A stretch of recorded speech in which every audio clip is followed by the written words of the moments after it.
States of America and to the republic for which it stands, one nation, under God, indivisible, liberty and justice for all. Roll call, please. Here. Yes, here. Here. Here. Here.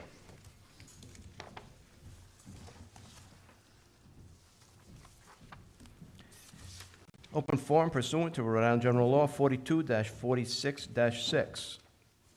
We currently have two names on the list for open forum. Carol Ayala, if you want to. Yeah. Yeah, you're part of the committee, so, yeah, so the, well, Mr. Keene's coming in right now, so, and I know that he wanted to talk during that, when we bring up the subject, so if you want to just follow up with him, or, okay. Mr. Clifford.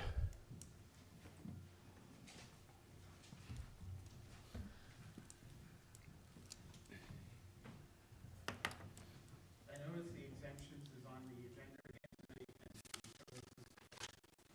think we'll give you an update, but what I wanted to just mention was, we were talking about it last time, it seems like some people were anxious to act on the veterans exemption first, and then deal with the seniors after the fact. And I just want to point out that a lot of you during the campaign in the election, spoke about, in different phraseology, greater tax protection for seniors and veterans. That's why I was trying to explain last week that you can't do it in isolation. You have so much money available to give out in exemptions. If you give the seniors an exemption and not the veterans, then the veterans' taxes are going to go up to pay for the exemption you give the seniors, and vice versa. And I still advocate for a needs-based, because it doesn't make sense that you would tax a senior, increase the taxes for a senior resident who was not wealthy, so that you could give a break to the veteran who was wealthy.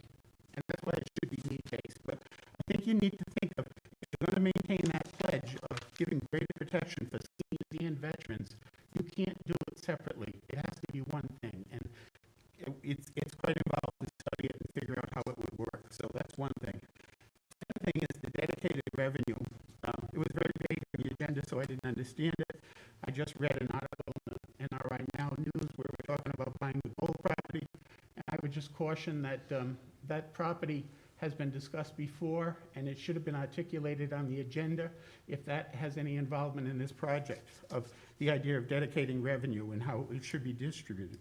I know this came up once in the past too, and we had a discussion about it, and I asked some questions, and I don't know, I can't recall honestly where the council went with it, but my argument was that the revenue that you receive from the solar development on Iron Mine Hill Road is tangible personal property tax revenue, and you can't take that from the budget and then earmark it for something special, because if you take that revenue out of the budget, everybody's taxes are going to go up automatically, because your tangible revenue depreciates.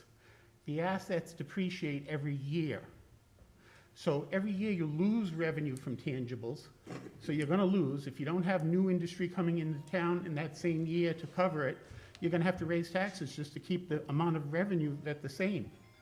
But on top of that, if you take money out of this, I don't see how legally you can do it, and I asked at the time for an opinion from the solicitor, because I don't see where that's allowable under the law. I think, you know, some people mentioned Lincoln. Well, Lincoln isn't a tax revenue. Lincoln's does earmark their funds for road repaving that they receive in revenue from the state for the casino that's located in that town, as a percentage of what the profits from the casino is. It's not a tangible personal property tax. This is in the documents that we look at, that I've looked at, that Mike Rapko's looked at. It's apparent to us that it's supposed to be taxed as tangible, as a tangible tax revenue, and you have to keep that on the book. You can't like put the money aside and then say, well, we're gonna separate and we'll spend it on this and this and this. It's a revenue. You've got to declare it as a revenue. So I don't understand the purpose of doing it, and it makes far more sense to just, at the end of the year, if you run a surplus on your projected revenues and expenses, then earmark the funds at the end of the year and put those remaining funds into any account you want. But to do it beforehand is like the cart before the horse. It doesn't make any sense. You might need that money for some other thing during a particular year. So to earmark it now, when there's no, I don't see what the benefit to doing that is. It's not that significant an amount of money that you wouldn't want to do that with a lot of the 10 major top payers' revenues in the state, in the town. So I just don't get the whole idea. With regard to the bathrooms and the update on the septic, I just read online too that that's going forward. And at the meeting when you talked about the septic system and the at first not passing the tests and having too high of a nitrogen level, and the testing was done in the January to June period of last year when school was not in process. And I questioned the validity of those tests when in fact the building, the middle school, was empty and nobody was using the septic system. And I also questioned, was that a treatment or does that change the capacity? Because to me it looked like a treatment. So I asked at the time if the town administrator was do his due diligence and get something in writing from DEM ascertaining whether those tests would be valid under the situation that those test results came in. So I just again would like to ask if that independent testing was done or if we've had contact with DEM to question the validity of that type of testing. On the amendment to the tax treaty, I just wondered what the update was on that, because I read in the paper a while ago and I was at the meeting when Green Development came in and wanted to talk about the tax, a flat dollar amount payment in lieu of negotiating a payment for the battery storage. And I haven't seen that on the agenda again. And yet we're talking about where we're dedicating their revenue, and have we even received revenue from them? Because I thought it was only once they started generating electricity and selling it that the payment would come to the town. So I wonder what the status of that is when you consider this. It's again premature if you're going to be dedicating that revenue and you haven't received it yet. I want to point out too that the levy tax, you're bound by a 4% increase in the tax levy. The last 2 years, we've been, in FY 2021, the increase in the levy was 3.75%. And the average for the state was 1.49. In FY 20, the increase was 3.88. The average for the state was 2.95. If you're every year spending to the max on the levy, and sometimes that's great because you have new revenue coming in, so it doesn't necessarily translate into an increase in the tax rate, but you don't even know what your revenue is going to be. You haven't gotten any figures from the tax assessor yet. You haven't had the meeting with the school department yet to see what the revenue growth is, what their needs are. It's like everything is being done backwards, and I just don't get why we would do any of this again until all the numbers are in front of you and you've done some research on the different types of the revenue stream, because you're taking money out of the revenue when you don't even know if you should be. This is the reevaluation year. Those numbers are going out. The people who didn't get burnt last time because it was such a skewed reeval, where half the town, the left side of the street got a modest increase, the right side of the street got an outrageous increase. Even the realtors were talking about how warped the whole thing was. Well, this year, it's probably going to be flipped. The people who got away with it last time are going to get burnt bad this time, and the people who got overtaxed and overassessed last time won't be hit as bad. But you're going to have a lot of outrage about that, which is, again, another reason why you shouldn't be playing with the revenue until you know what the picture is. I also want to remind you again, I saw that the police station is on the ballot, on the agenda for discussion from Mr. Nordstrom. And I did ask a question, and I told you that everybody I spoke to at the state said you can put 3 questions in 1 question on the ballot. Renovate the current station as described in 2014 and with a new dollar amount, That's option A to vote for. B is vote for the new one for 17 or 15 or whatever million it is. And C is neither of the two. You have to give them a choice not to vote for either. But that's a perfectly legitimate way to put it on the ballot. Some of you early on were advocating for that. I strongly encourage you to do that. So I know I won't get an answer to my questions, right, from the solicitor? We'll take everything that you said. You made a couple of great points, and I'm gonna look into it. Yeah, but when are you going to report out? Because you said that last time when I asked some other questions. They still haven't been answered. I'm not prepared to answer your question. I'll look into it, and you'll be, like I said, Mike, you made a couple of great points. Okay. Thank you. One last thing. Go ahead.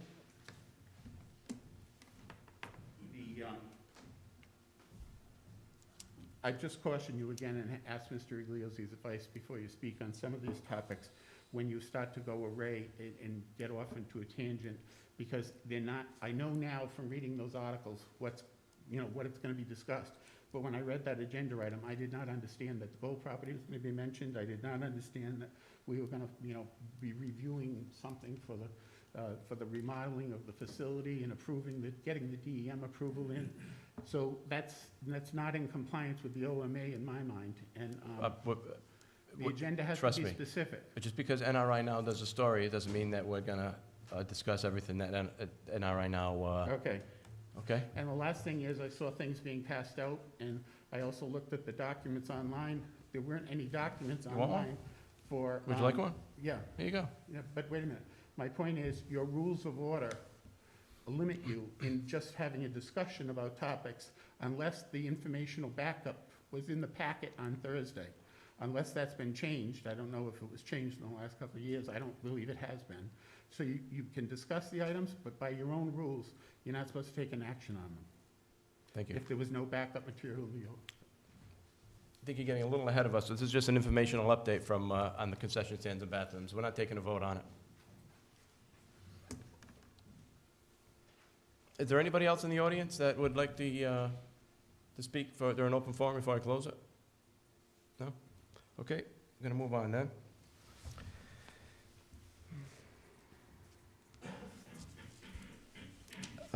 Discussion by council, vote or other action on update of municipal building review task force. Mr. Nordstrom?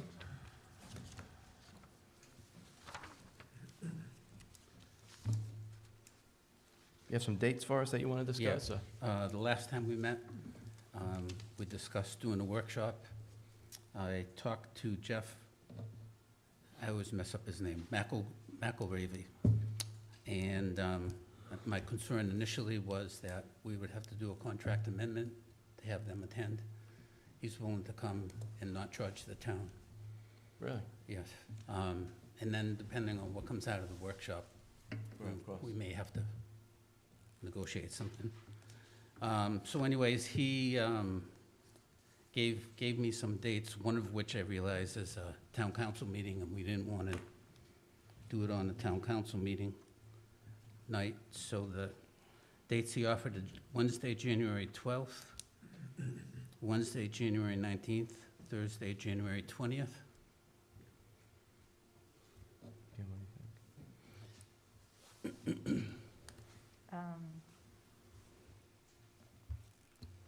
Anybody want Which one is the council to meeting? jump in as far as any dates that are not good? Anybody have any dates on these that are not good for us?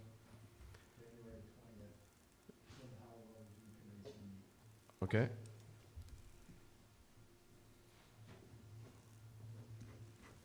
Which one is the town council one, the 19th? The 18th is the town council meeting, right? Yeah. Yes. So it'll be the. So I think the 12th is a little soon. Does anybody want to go with the 19th? Yeah, and I don't know what the No, meeting I- I notification maybe is. Is this a regular 48-hour notification? So, I'm fine with any of them, so Yeah. whatever. Everybody okay with the 19th? Mm-hmm. Claire? and Paul? I had told them quarter of 7, that's the typical time. Regular time. Okay. Yeah. Okay. Tammy, can you put that down, that, for the, it's going to be on Wednesday, January 19th. We're going to have a meeting with the Building Workshop. Review Task Force, a workshop with the Building Review Task Force. That is a It's a Wednesday. Wednesday. And that's going to be the only item on the Monday's a agenda. holiday that week. Is that it? That's it. All right, thank you. Thank you. Thank you.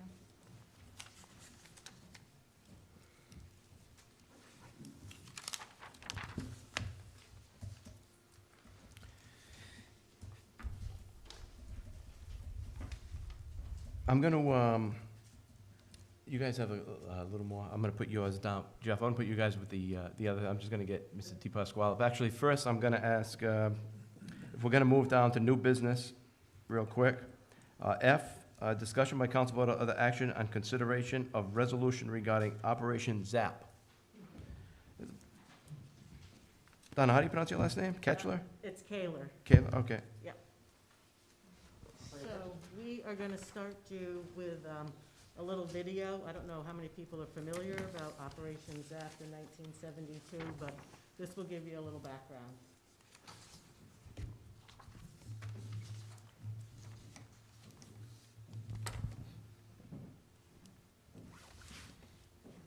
The health of the Blackstone River is not what it was in 1972.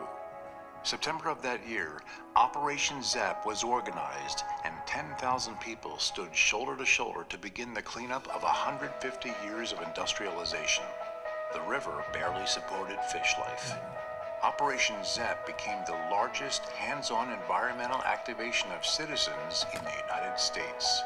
The Blackstone has changed for the better. It's evident and visible. However, 49 years later, we still have a long way to go before we can swim, drink, and eat the fish from the river. A dream of the organizers. Help us push on and achieve the dream of a healthy Blackstone River.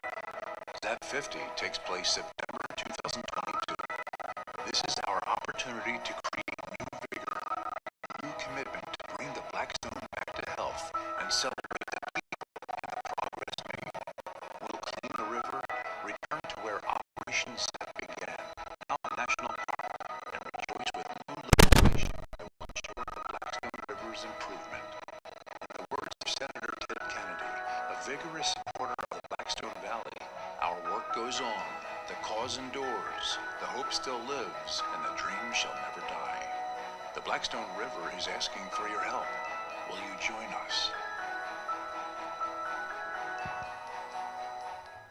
That worked. So I work with the Blackstone Valley Tourism Council doing their Keep Blackstone Valley Beautiful program, which is a Keep America Beautiful affiliate. So we are very excited that this is our 50th anniversary of ZAP. We just feel that what happened in 1972 was awe-inspiring, really wonderful event that one gentleman, David Rosser, was spearheading this and got 10,000 volunteers on one day. I don't know if anyone in the room was actually at the event. I have, oh, yay! We have some, we're calling them Zapsters. That was the first original day, and then we've had a 30th and some other events after on the big anniversaries. But this is our 50th. So we want to celebrate what has happened. Show that, first off, recognize all the hard effort, but then also show that we're still involved with the environment. And why the resolution was sent was we're working with all our Rhode Island communities in the Blackstone Valley, but we're also including all the communities up to Worcester in Massachusetts along in the Blackstone watershed. But we're trying to rally, first off, awareness of what we're trying to do. We are going to have a big event, and it's going to be another cleanup. It's going to be watershed-wide, but our goal is to really rally 10,000 volunteers, 10,001. We want to show that we're even bigger and better, and that more people are still involved with the environment and ready to get out and make a difference. So we wrote up the resolution just to, first off, I've already spoken with Administrator Zielinski, Ray Pendergast, Scott Hawes in Public Works. Very willing to participate, but we wanted to get everyone on board with what our goal is and just, share the information so that everyone knows what's going on in all our Rhode Island communities. So, again, the goal is 10,000 volunteers to come out. It's going to be on August 27th. The original date was September 9th. So that's why that time frame. On the 10th, we're going to have a celebration at the old Slater Mill, which is where they had the first celebration event. And we're just looking to really share this opportunity to come out, clean up, green up on August 27th or in that close time frame. We want it to be something that's like a, we're all doing this at one time of the year, showing a lot of support, getting a lot of awareness, and just bringing recognition and making a big to-do out of it. So that's why we're picking that date. So we're setting up, what I'm doing in Rhode Island, I'm working with the Rhode Island communities. We're setting up municipal contacts that will be working, with the towns. We want to be able to target areas that are needed in the town for improvements, cleanups, greenups, but we're also doing community captains. So it won't just be on municipal people to handle all this, but we're going to be I'm going to be the captain with another woman in the town for North Smithfield. And we're getting a community captain just to reach out into the community, talk with different groups, Boy Scouts, Girl Scouts, churches, and say, have everyone come out and just take part in this event. Scott and Ray, they're going to be our municipal helpers. And we just are really excited about it and wanted to just share this, and we're happy that North Smithfield already said that they want to be part of it. And we wanted to let the town officials also know that that we're all working on this together. And it's a good thing for the environment, and it's a good thing for the community, bring community awareness and bring the community together. So From what point to what point, what is your area or your work area gonna be? it's going to be really from Pawtucket all the way up to Worcester. Oh, In the really? watershed. So the first original ZAP, what spearheaded this whole thing is what the river looked like, as you saw in the pictures. It was really terrible. They were pulling out cars, buses, different, all that was along the thing. So the cleanup was really targeted right on the river. We're going to be doing the cleanup watershed-wide, which goes all the way to, over to Burrillville, throughout the whole Blackstone Valley watershed, with an educational component of what we do here in North Smithfield or Burrillville, maybe you're not right on the Blackstone River, but it still matters to the health of the river. So working together. Luckily, we were not pulling out these big items anymore. The river looks a lot better, as most of you probably know, but we still have a lot of help that we can be doing. Litter is a big thing, something that I've been advocating for a long time. So people can pick up and, do a cleanup along their own street. We're going to be asking maybe certain storm drains because it goes directly into the waterways. So that kind of thing, that we're going to target some areas that people, when they want to help in North Smithfield, we can say maybe help this area, or they can let us know areas. So that's our goal, and we're excited to have all our communities support this. I'm sorry, go ahead. Did you have a question? Is the river in good shape? Because I took a boat down at one time about a year ago, and it looked during COVID, and it looked great from the river looking out. It looks a lot better than when you're outside looking in. When you're going down the river, it looks really nice. So I believe right now the river is a Class C, which means recreation only. So people do fish, but you cannot eat the fish. One of the goals of bringing all these people together at one time is to show, to get the press and the media coverage that this is going on, because the other part of maintaining the river is the maintenance. What we're finding is a lot of times there's trees and different things that are falling into the river where we don't have any kind of federal funding to help maintain and clear that. We want to keep it open. We want it to be a recreation and something that people can use, but we need, there is some funding, and right now most of that's just done by, nonprofit groups and different things. So that's the other part, is to make our, congressmen, representatives, governors aware that we need help to keep this asset going in our community as well.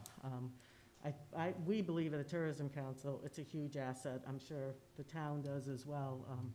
And, it's just, we want people to come and have fun here and be able to use the river. And after 50 years, we have made some good progress, but we feel we need to re-energize that, and it's a good time to bring awareness for the anniversary. keep it going.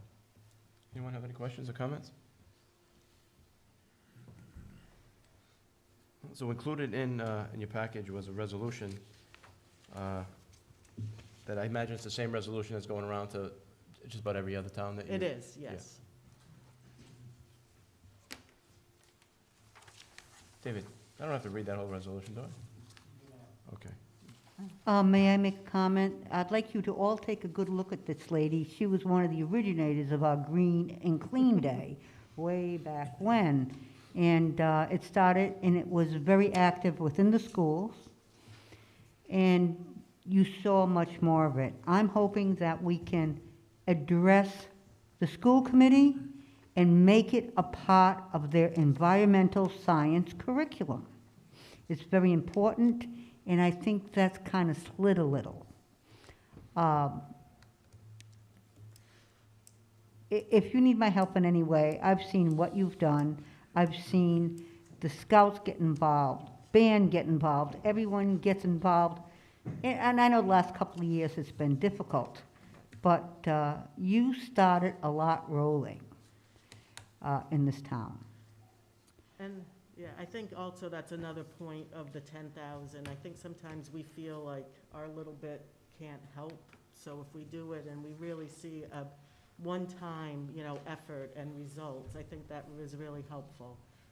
So we just want people to feel that they can make a difference, and they do. I mean, we need everyone to get on board. Are they still having people adopt certain areas? Like, thinking in town, if we had a part of town by a small group, making sure it's cleaned up, having any ideas. We have the flower lady in this town. And let me tell you, the color that she's bringing forth, it just shows the beauty of nature in itself. I'd like to see, was it Mrs. Johnson in Texas with her wildflower seeds everywhere? And it's, Right. now, Lady you Bird look out there Johnson. and it's there. And you didn't have to do too much to it either. Right. So if I can help through the school system to Great. get the kids on this again, whether it be their part, the little ones it's hard, you can have them work at the elementary, but I think, and at the middle and secondary with the middle school and the high school, I'd really like to see certain groups. And maybe next year for senior projects, we can kind of throw this out to them, and they can be leaders there. That would be a great project. But I thank you. You've done a lot all these years. So we're just hoping that everyone, like I said, can share, through all your networks, through all your community groups. We do have a Zap the Blackstone website. There is a volunteer sheet that we're trying to get people to say, I want to take part in cleanups, I want to be part of the promotion when we do the big celebration event, whatever. It's all going to be something that we're thinking about the environment, we're learning about it, and the other part of, if you pick up litter, I've always had the Rhode Island Million Pieces, hashtag RI Million Pieces, that we've been trying to get people to do one piece of litter. If you pick up, we get 1 million pieces, yay, isn't that wonderful? But it's really that we're all working together. And, we really, I think we can do it. I think we can energize this and make it feel like we're making a difference. And the environment is such an important issue today and probably moving forward if we don't pay attention and do what we can. You gotta put Claire on it. She'll get you 10,000 people. All right, there we go. We don't even have to go to another town. Nobody says no to Yeah. Claire. No, and that's it. Oh, And actually, I'm supposed to, you all know my boss, Bob Billington. So we're really trying to, the 10,000 number sounds like a lot, but we were saying it's less than 10% of each town's population, which only gives me like 130 in North Smithfield, but I know we're gonna get a lot more volunteers than that. So we really just think it can be a fun way to energize and get people thinking and doing good. All right, thank you. So, thank you. and thank you, really. This isn't just a job for her, it's a love. It's a vocation, really. Do we have a motion to approve this, the resolution? Mr. President, Ms. Alves? I'd like to make a motion to approve the Operation ZAP resolution as attached to the Blackstone Valley Tourism Council letter dated December 22nd, 2021. Thank you. Second. We have a second on that? Thank you. Second, Any further discussion or questions? Just have it drawn up so it's official and we can sign it. Mhm. Yeah. I'll have it drawn up at the president tomorrow, to the clerk for circulation. Thank you. Thank you. Roll call, please. Ms. Alves? Yes. Mr. Corriveau? Yes. Mrs. O'Hara? Yes. Mr. Benedict? Yes. Mr. Beauregard? Yes. Okay, now we're gonna move back up to old business C, discussion by council vote or other action on update of bathrooms and concession stand at the Veterans Memorial Stadium.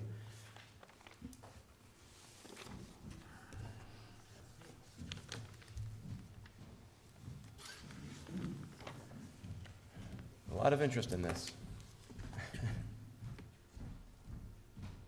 You'll be happy.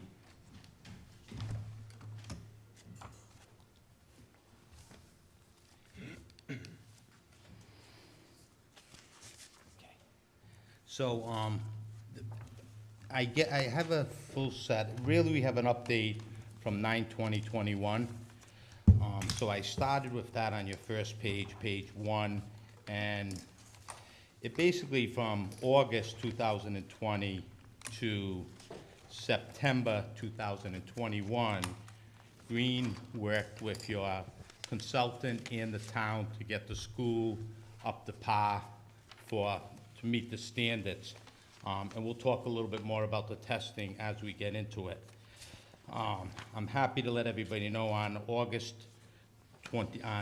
in September, we submitted to DEM. The DEM permit is attached. We received it on 9/28.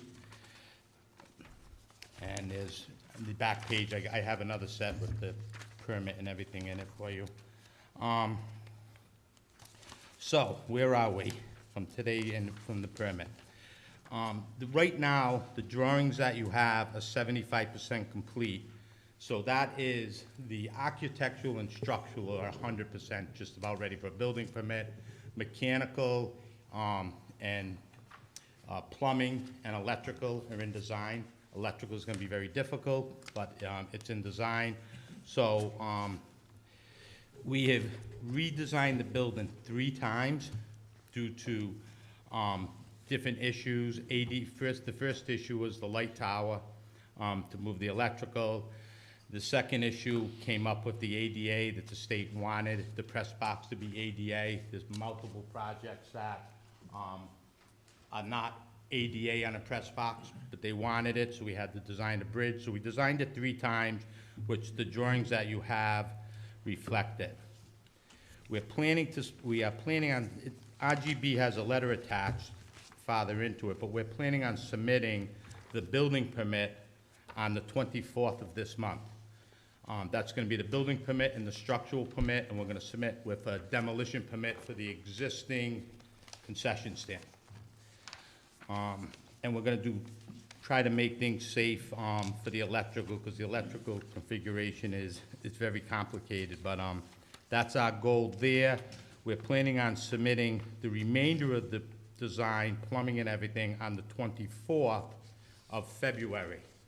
We're hoping that the town will issue the permits for the building permit on February 28th, which will give us a construction start to demo the building and make it safe March 1st, 2020, so March this year. We've been all discussing possibly a groundbreaking. So what, looking at the site, if we took the building down, we did the temporary electrical, we're thinking, and we can discuss later on, if you want to do a groundbreaking, maybe in the middle of March, the weather will be better, and we'll start the foundation. So that's really where we are. We're expecting the concession stand to be done for a ribbon cutting on the graduation. We think will be a good time. It's about 3 months. It's a lot of work to do in 3 months. We're already working with subcontractors, getting pricing and everything, so we can get a good budget. I'm probably over my budget by 100%, but that's my problem. But there's some things that Mr. Clifford brought up that I want to make very, very clear to the town, and it's here. So in your original permitting, you have to test every quarter the water quality at the school from day 1. when they gave us our permit, they noted, which is on page 4, down below, they noted exactly what the requirements are to meet the requirements of the school. Somebody really needs to pay attention to this, because if you don't report quarterly, then you have an issue. And that would answer the question, was the test accurate when there were less children in the school to where they are now? That's why they want it quarterly, so they can treat it properly at that time. So Kevin spent a lot of time getting the system, working with your consultant and everything. So up above on 4, and I'm just trying to keep it simple tonight, we're asking the question to the town here, and we're asking the question, have the quarterly reports gone in? So NWSI is your subcontractor. I think it would be important to check that, because if we start construction and you're not reporting, that could be the only delay in this project at this time. I'll check with Alan CP on that. Yeah. And I think one person should be assigned to it and just follows through and so that's that. Well, theoretically, he should be doing it, right? It has to be done. Per your permit, it has to be done. Yes. Right. It's mandated. It's not, I think your consultant is doing all the testing and everything, but he has to make sure that they are out there doing it. So, that's that. I attached a letter from RGB just stating kind of very similar. Plans are at 75%. They need 30 days to complete. All the plans are 100%, so we can have a full set of drawings for a permit. A couple of things I want to note. I've been, a lot of pressure I know has been being put on for time. And if we're working together, it took me 6 weeks to get into your concession stand to look at the electrical panel. 3 trips, 6 weeks to open up a wooden building. We need to work. If we need to get in, we got to find a way to expedite. If you want the project done, and I'm not throwing anybody under the bus, but it was frustrating the first time we went, the second time. So I'm asking that. I'm hoping the building department will be able to look at the plans rapidly so we can get started on it. We can put that on the agenda when we meet with the school committee to discuss working with them, between the two of us. And you do see again on page 4, and it's highlighted, that's your original permit for the school. You have to follow that. And I'm not a preacher, I just want to finish the project and not have to spend another year. DEM permit is in, no reason for us to open it up, but this is the whole permit with the site plan from DEM, you have a copy of that. You have a copy of your rendering here, and one of the issues were the concession stand in the bathroom, cooking outside. This was a big issue, the light, and the old concession stand, we had to move the light tower, which had been a lot of problems, so we're planning on a nice area that you can put picnic tables in. There's your bathrooms, and then on the other side, it's more detailed on the plans. Do you have the second plan possibly? This one? You have paper of it, yep, right there you go. So, if you look on the other side, of the left side of the building, I thought it was up before, but we have a custom ramp being built to get into the press box. Your bathrooms are back to back, and your concession stand. You do have a full set of drawings. Go ahead. Up there, beautiful. Thank you, sir. I thought I saw it. So, we're thinking you're gonna grill out here for now. I think later on in time, you'll find out a suppression system you can buy in the future that goes in here, one whole set, but we're grilling outside, so we're not having any problems. There'll be an oil water tank with the sewer going to the existing septic system that's halfway across the other 2 fields. You have your women's room, doesn't help me much, and your men's room stalls in through here, and then the press box, actually, this is a custom bridge. It starts off with concrete, goes up, and brings you into the press box up at the front of the site. The detail on the drawings, if you look at them, there's a lot of detail. I don't think it's necessary that we go through them all. I am going to try to put these on our website tomorrow, So for anybody in the public, if you want, they can, it's a big file, so I'm gonna make sure that my IT people can do it, and they can go to the website to look at the actual construction. So that's really where we are right now for the concession stand. So just a couple of quick questions. Yes, sir. I hope I didn't go too fast. No, not at all. Will they be able to use the field while you guys are working on the concession stand? Absolutely. Okay, We'll fence it off, it'll be fine, okay. no problem. And could you just, I know what, I was kind of in the loop along the way. Can you explain why it took as long as it did to get to where we are today, as opposed to like when this first came up? Because when we submitted to DEM for your septic, none of your retesting was being done. So they retested it, we got your consultant, retested it, and it was failed. So DEM said, until you meet your original permit for the school and the septic system, we're not moving forward. It took a year. Kevin actually took on a year of getting people, and it's difficult when you're not the owner of the site. So every time we had to do something, we have to go see it was actually the old town manager there, and it was just a lot of back and forth with DEM. But we lost 1 year, and it's all documented, dealing with an existing condition. That's why I'm saying you need to report quarterly on your septic system, and they'll treat it appropriately, because that's the issue. And then they'll adjust it. So if we have more kids this year, they'll adjust the system to be exactly where it needs to be. But if we start construction and they come out and it's not there, they'll stop me from working. So, and you should have plenty of time. I believe we have the first quarter should be ready now. It should be visible, yeah. Will it be necessary to move the memorial, the stone? No, with the new design, we do not need to remove the memorial at all, which is nice. We'll work around it. There you go.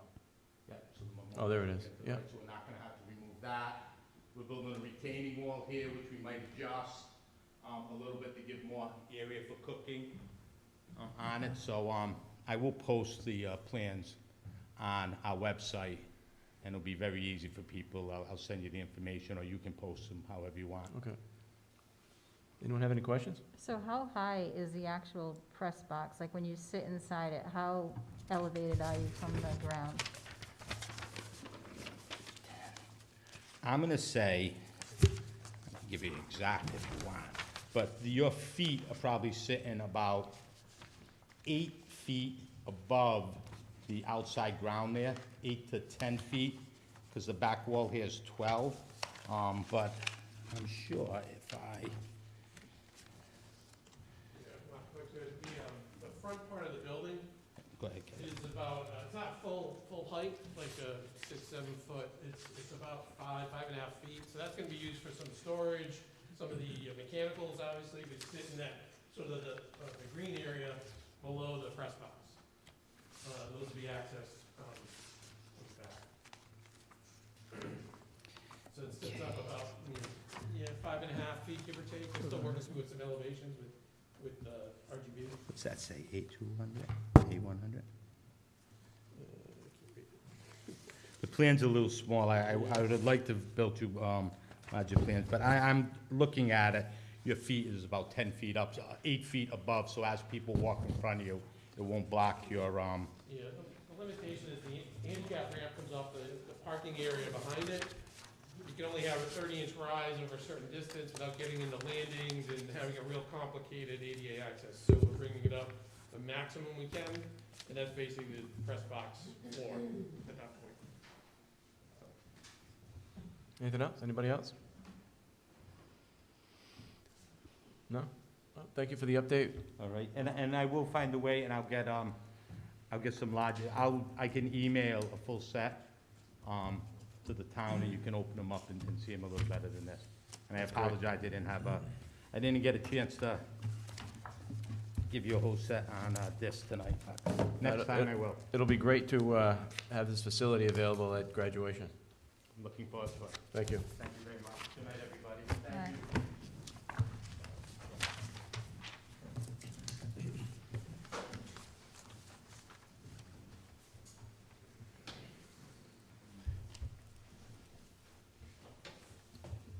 David, if that was just an update, do we have to motion to accept these prints as, no? So that's good? Okay.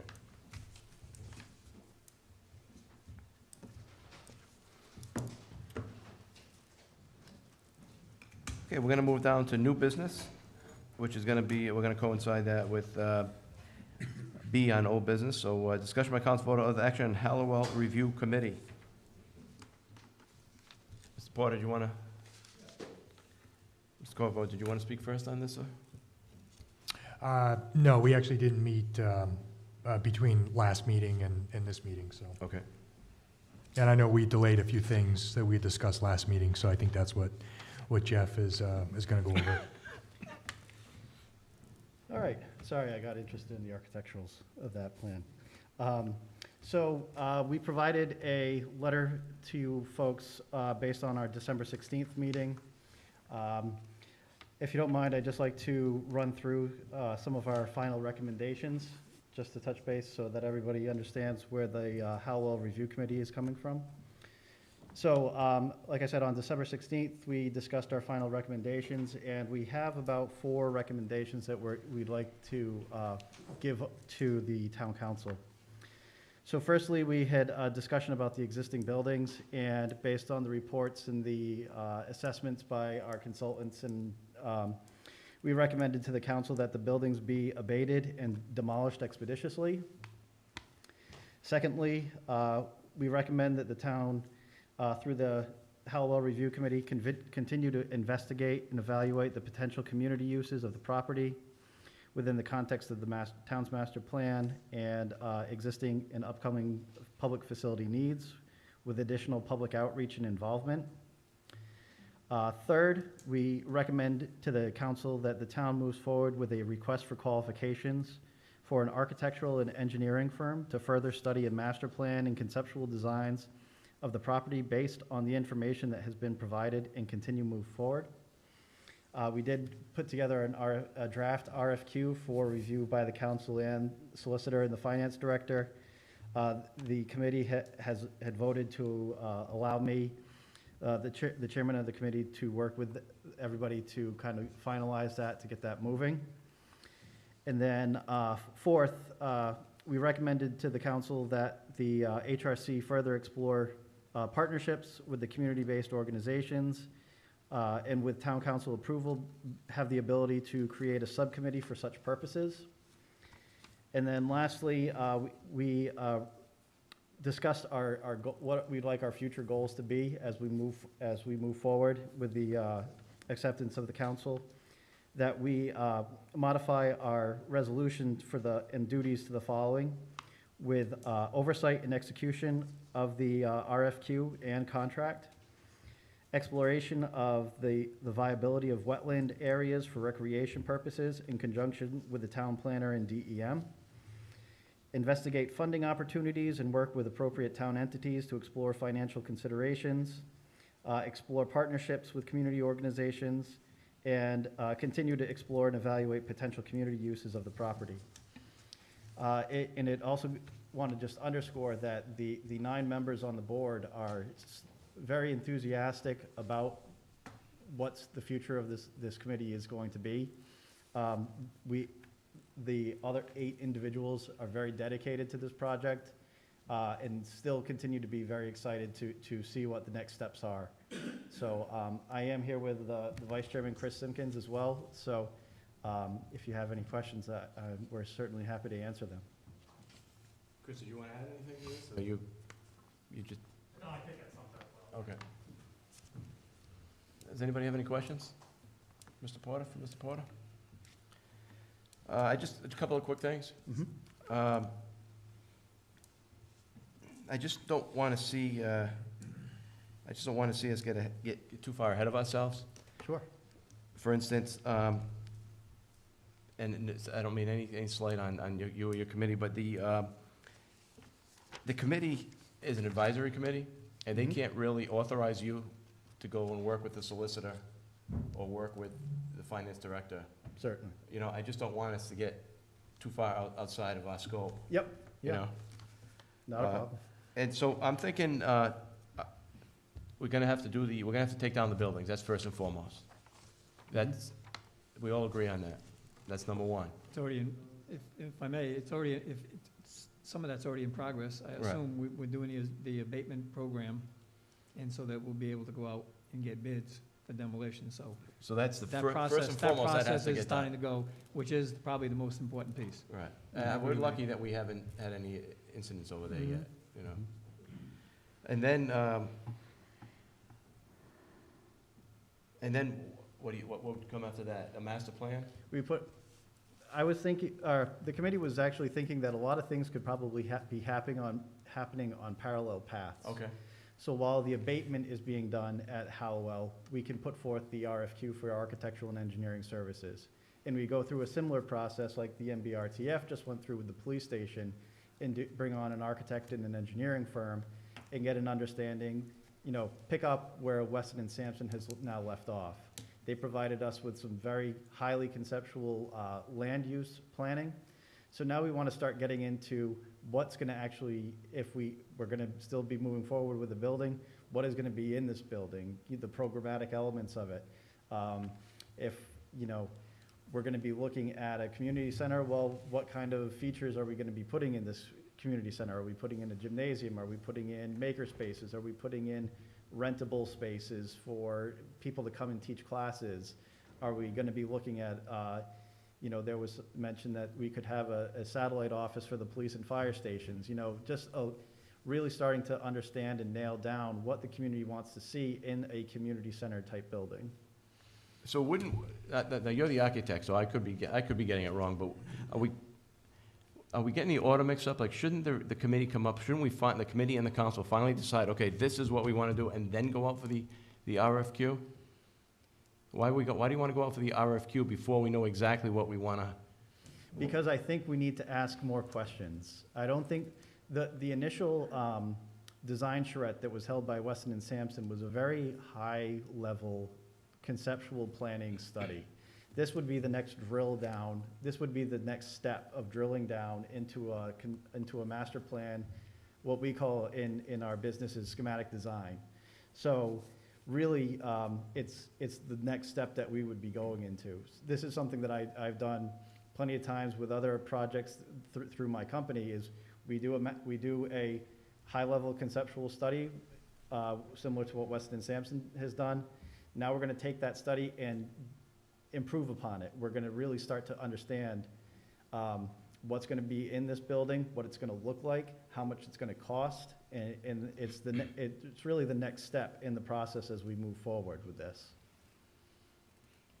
You want to say anything? I kind of agree with your thinking here is that we've only looked at one use of that facility, is a community center. That's the only thing that we've looked at. We haven't looked at what other potential things could be there, AKA a school, whether we want to put a fire station there or any other buildings down there. We haven't, and I thought Weston and Sampson was going to do a better land use thing, saying, you have all of this land, you could put this here, you could put this here, you should reserve this piece for this in the future, a longer-term plan. And I don't know if it was just from them having the input from people in the community or if it was from the Halliwell Review Committee. It seemed like they were focused on senior/community center. That's what the whole focus of the study was, not what could we use this land for overall, long-term. And I'm not saying the community center shouldn't go there. That's not my point. Is have we looked at all of those potential community uses that are out there, potentially that are out there? I don't think we have done that. And so if we hired an architect, they're only going to look at this community center because that's the only thing that's on the table. We don't know if there's other things on the table. I would have liked to have another meeting with Weston and Sampson to look at other future uses, but my understanding is we've used up all of our meetings with them. Well, I think the issue with Weston and Sampson, which we struggled with a little bit with the Halliwell Review Committee, was they didn't want to get pigeonholed, so to speak, into one area. And even at most, when we were narrowing it down to a community center or senior center based on the charrette, they still were very reserved on what they could come up with possibilities of what we could use it for. So I highly doubt if having them come back, if we were to say, all right, here's this clean slate of land, give us all the different options, I just find that they wouldn't give us concrete ideas, and we'd be scratching our head just as much as the end as we would at the beginning. Well, if I may, one of the tasks that was given to the committee was to figure out what the community wanted to see at the Halliwell property. And I think that the survey results that we put forth during the months of May and June really drove home that the community would like to see a community center in that location. There were a few mentions of a police station being in that location, but there were also mentions that they don't want to see a police station in that location. So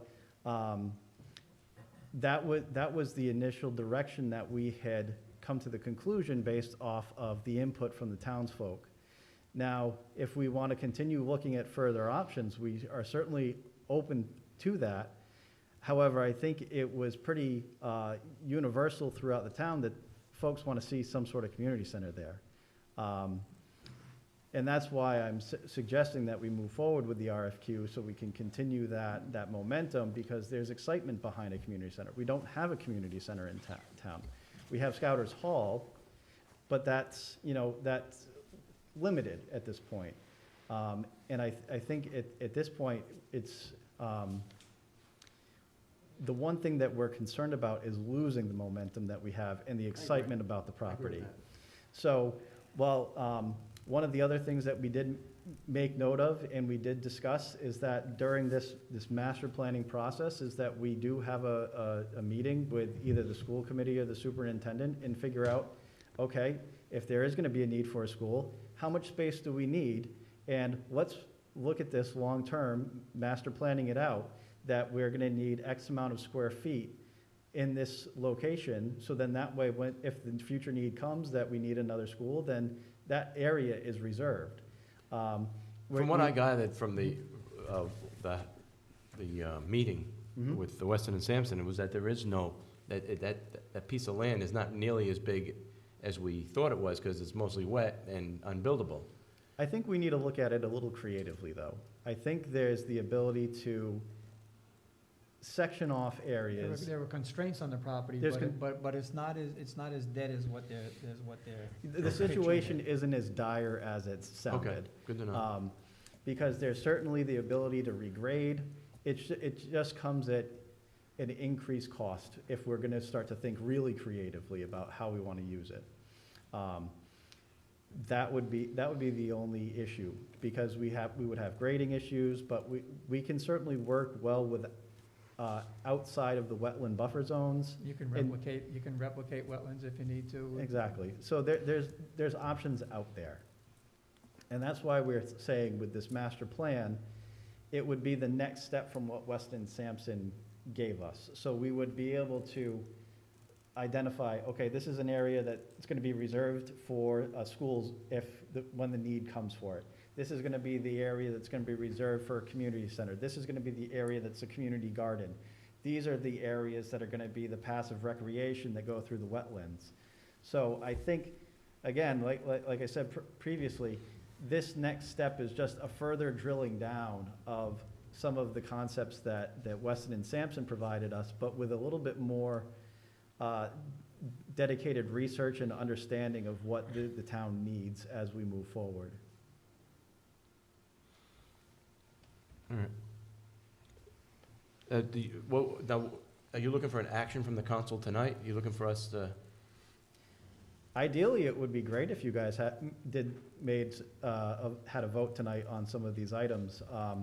Otherwise, we would just be waiting for the Halliwell Review Committee. We feel as though our tasks have been accomplished based on the language of the existing resolution. So we would just be waiting for an action from the town council for us to continue moving forward, or I hate to even say this, or just dissolve the Halliwell Review Committee. No, that's not. Yeah, I think one of the other things we have to do, and Dave, let me know if this is required. Would we have to revise the resolution to include more scope or more tasks? Right, okay. So that might be something we might want to consider discussing, and how we want that to look like. I mean, some of the recommendations, obviously, the first recommendation, I think we're all on the same page with that. I Correct. think everybody agrees with that one. I'm all in favor of the second one, we're keeping the Halliwell Review Committee and continue to look at other uses, potential uses, working with the community. I'm not sure what you mean by community-based organizations, if those are like local groups in town, or if it's. It would be a kind of a wide cast net, because at one point, we did meet with the YMCA folks. It could be meeting with Boys and Girls Club. It could be meeting with the Cub Scouts. It could be meeting with the Girl Scouts, just to make sure that, you know, any potential partnerships to make this a successful project would be appropriate. So, And it's one of those things that, we also had a discussion if we had the ability to create a subcommittee on our own. I wanted to make sure that we were well within our ability if, or not in our ability by asking permission that we have the ability to do so. I'm not sure what the charter says and what the rules and regulations were, so we were just that's why we asked that question as well. so I would agree that, you know, that we keep the Halliwell Review Committee. I would kind of like reorganize what they had with the continuing roles. I would put them in a different order, just prioritize them in different orders. I would put the last one first, to explore and evaluate potential community uses, to continue to do that. Explore partnerships. Until we really know what we want to do, though, investigating funding opportunities, you can start that process, but it might be premature at this time right now. The viability of wetlands, that would be something that they could start looking at, and because some of these people from DEM will come in and help you out anyways with it. And then the RFQ, I just don't think that's the top priority for it right now. I think that we got a lot more legwork to do before I we get agree. to that point. But I'm all in favor of keeping them on board. Oh, and 100%. keeping them going and giving them new tasks, or just redefining the task and keep them going forward with this. Mr. Gliozzi? Just a technical issue, Mr. President, point of order. Again, the council always has to be sensitive when they create these committees, because, you know, open meetings requirements, access to public records are all, are in play. So I do not recommend, a subcommittees that create another whole series of requirements.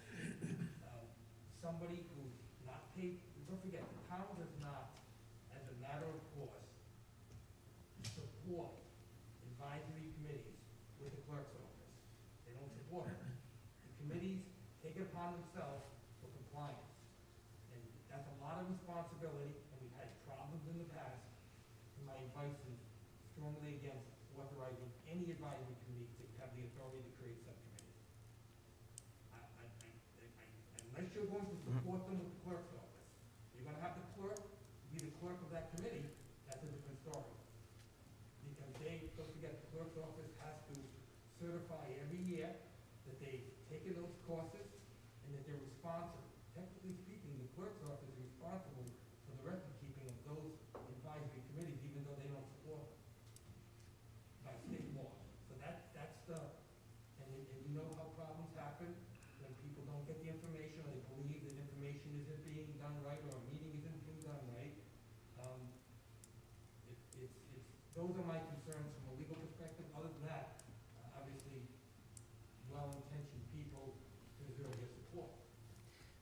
So then I guess, an alternative question, because we're a 9-member board, and to try and have folks like these community-based organizations come to us for our meetings and whatnot, there are some folks that are retired on the board, so it's easier for them to go out and meet with some of these groups. So it was just one of those things that if it can be, if we have the ability to have one individual go and meet with this and then come back and report to the Halliwell Review Committee, and then that gets put into the notes. They could do that. Like I said, we weren't sure of the rules and regulations. We want to make sure we're playing by the rules, playing by the book. But we just wanted to make sure that inviting one person to come talk to a 9-member board for a potential, you know, like someone with the YMCA, you know, there could be some folks that are like, okay, this is all well and good, but we don't need to hear about it. And, you know, there could just be other discussions. We just want to make sure that, you know, we're spending our time efficiently and effectively as a committee and making progress as best we can. So that was the reasoning behind making that subcommittee. But I fully respect your decision if you guys don't want to do that. This is not my area of expertise, all right, so I might be. Neither is it mine. Well, I'm talking about the architecture part. No, sure. So, I might be oversimplifying this. Maybe you can tell me if I'm wrong or lead me in the right direction.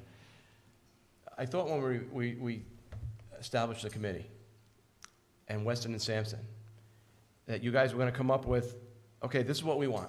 This is what we wanna do. We wanna put a splash pad here, we wanna put a community center, we got room for walking trails, we're gonna do this, and you come back to the council, and we say, that's a great idea, we're gonna go with it. Now let's go out for an RFQ.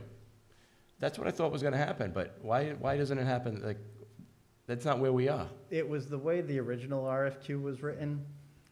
It was to develop conceptual plans. It wasn't to definitively nail down one plan and move us forward. Weston and Sampson was contracted to look at the options that we could do and not narrow it down. The committee has narrowed it down. We had, the 5 conceptual plans that were presented by Weston and Sampson. The committee is all on the same page, and we all think that concept number 5 is the best one to move forward with. So that's where essentially the next architect engineering firm would come and pick that up, and then further develop that with program and elements like that. Right, I was just going to add, with working with Weston and Sampson, it seemed as though the RFQ was basically providing us with a blueprint of what the potential based on the grade, based on wetlands, all these different more environmental scenarios of the blueprint of the lot itself, not necessarily focusing on, okay, at the end of the day, we're going to carry you from point A to point Z, and then this can be presented to town council, and then in turn, we'll have an idea of what we want for the property. I think even myself going into it, I thought that that's what the RFQ, the intent was, but as we started to navigate through that process with Weston and Sampson, clearly there was some maybe misinterpretation of that, whether it was on their end or our end. But at the end of the day, I agree with the Halliwell committee in the sense where the next step, aside from knocking everything down and doing the abatement, the next step would be to get into that conceptual phase of what we can actually do with the property, what we want to put in the building. And that comes from the surveys we did. It comes from the dialogue that we had within the committee itself.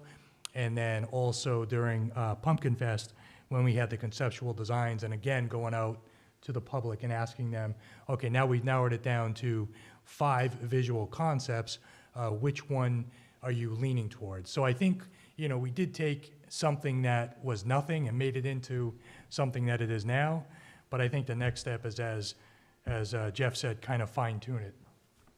Yeah, and Weston and Sampson is an engineering firm that is strictly land planning, not architectural based with buildings and what the buildings will look like, what's going in the buildings. So they had architects on board to help with the assessment of the existing buildings. But I think looking to them to come to that final determination of what the buildings are looking like, what's in the buildings, where is it going to be located, was outside of their contract, but also outside of their expertise a little bit. And this is why we feel that, bringing on an architect and an engineering firm would be the next step to progress this a little bit further. No, that's why I said earlier that we hired Weston and Sampson to do full land use analysis and what potential was out there. And it seemed like it quickly got focused into one project on the site. And that was one of my concerns. The other, what was I going to say now? I had something.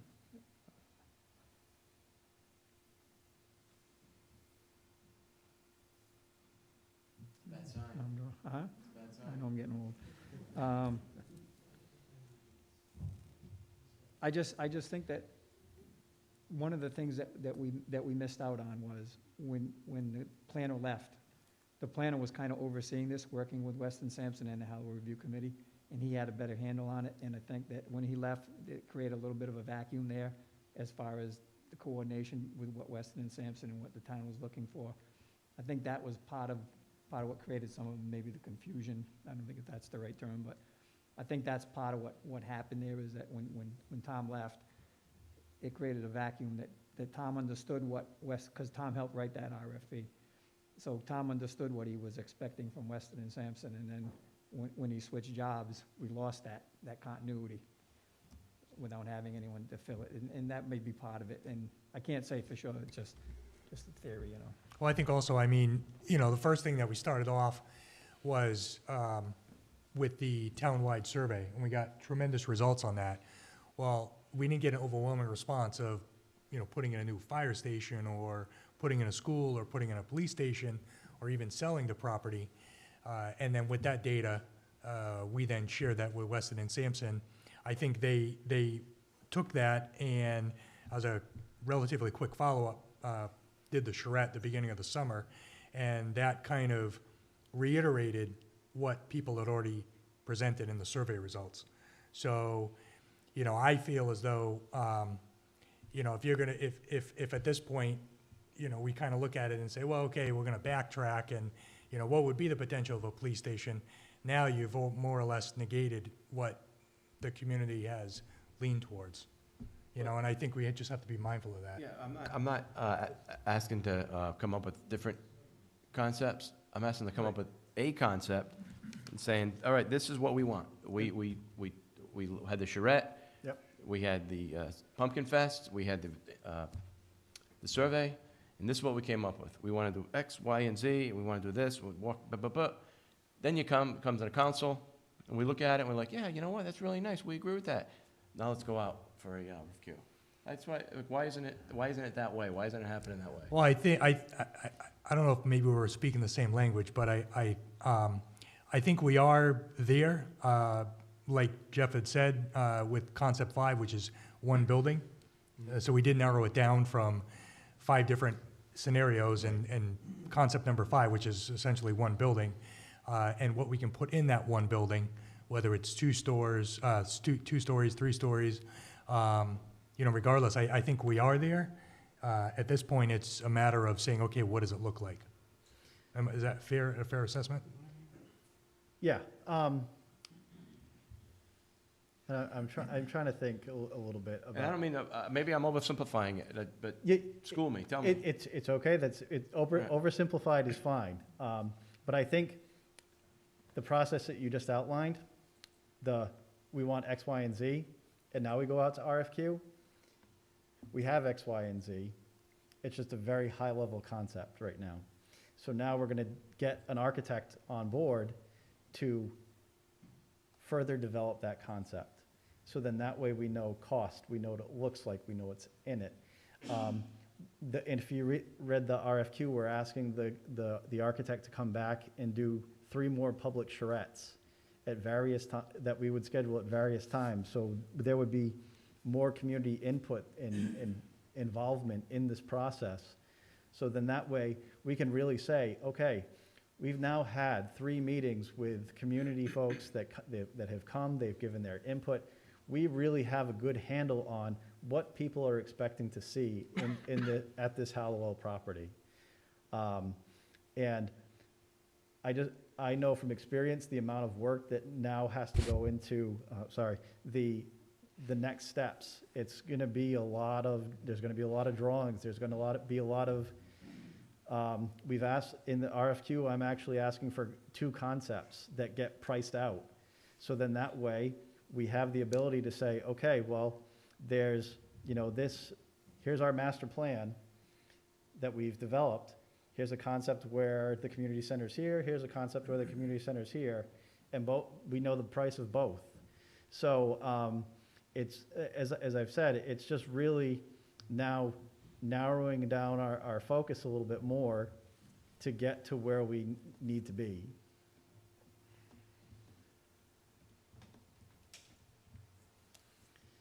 Anybody else have any questions?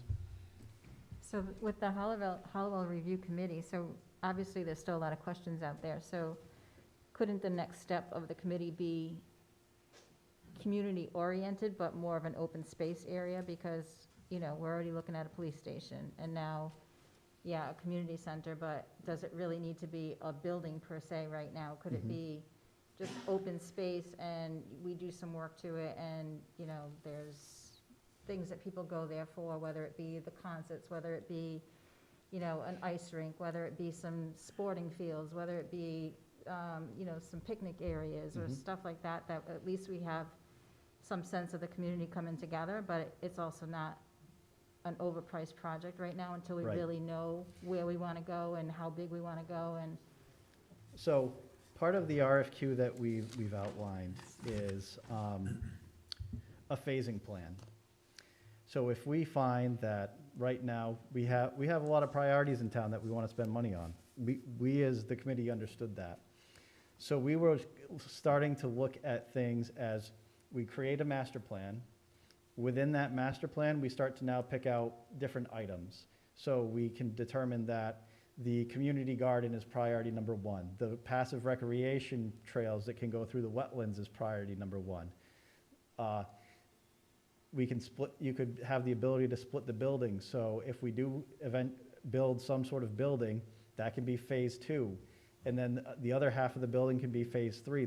We have the ability to really identify the community priorities, phase them out, have them estimated so we have an idea of cost and escalation, and then we can kind of take off each bit as the town feels the need to do so. So that's why we did talk about phasing plans, because we know there's a lot of priorities in town right now. And that would be one of the items that we would expect the architect to help us identify what the priorities are and how we could appropriately phase that at the property itself. Does that make sense? Okay. I had that discussion with John, and I told him, and with Jeff too, that the master plan is a big piece of this. It doesn't mean that you do it all at once. It means, here's what we want to do.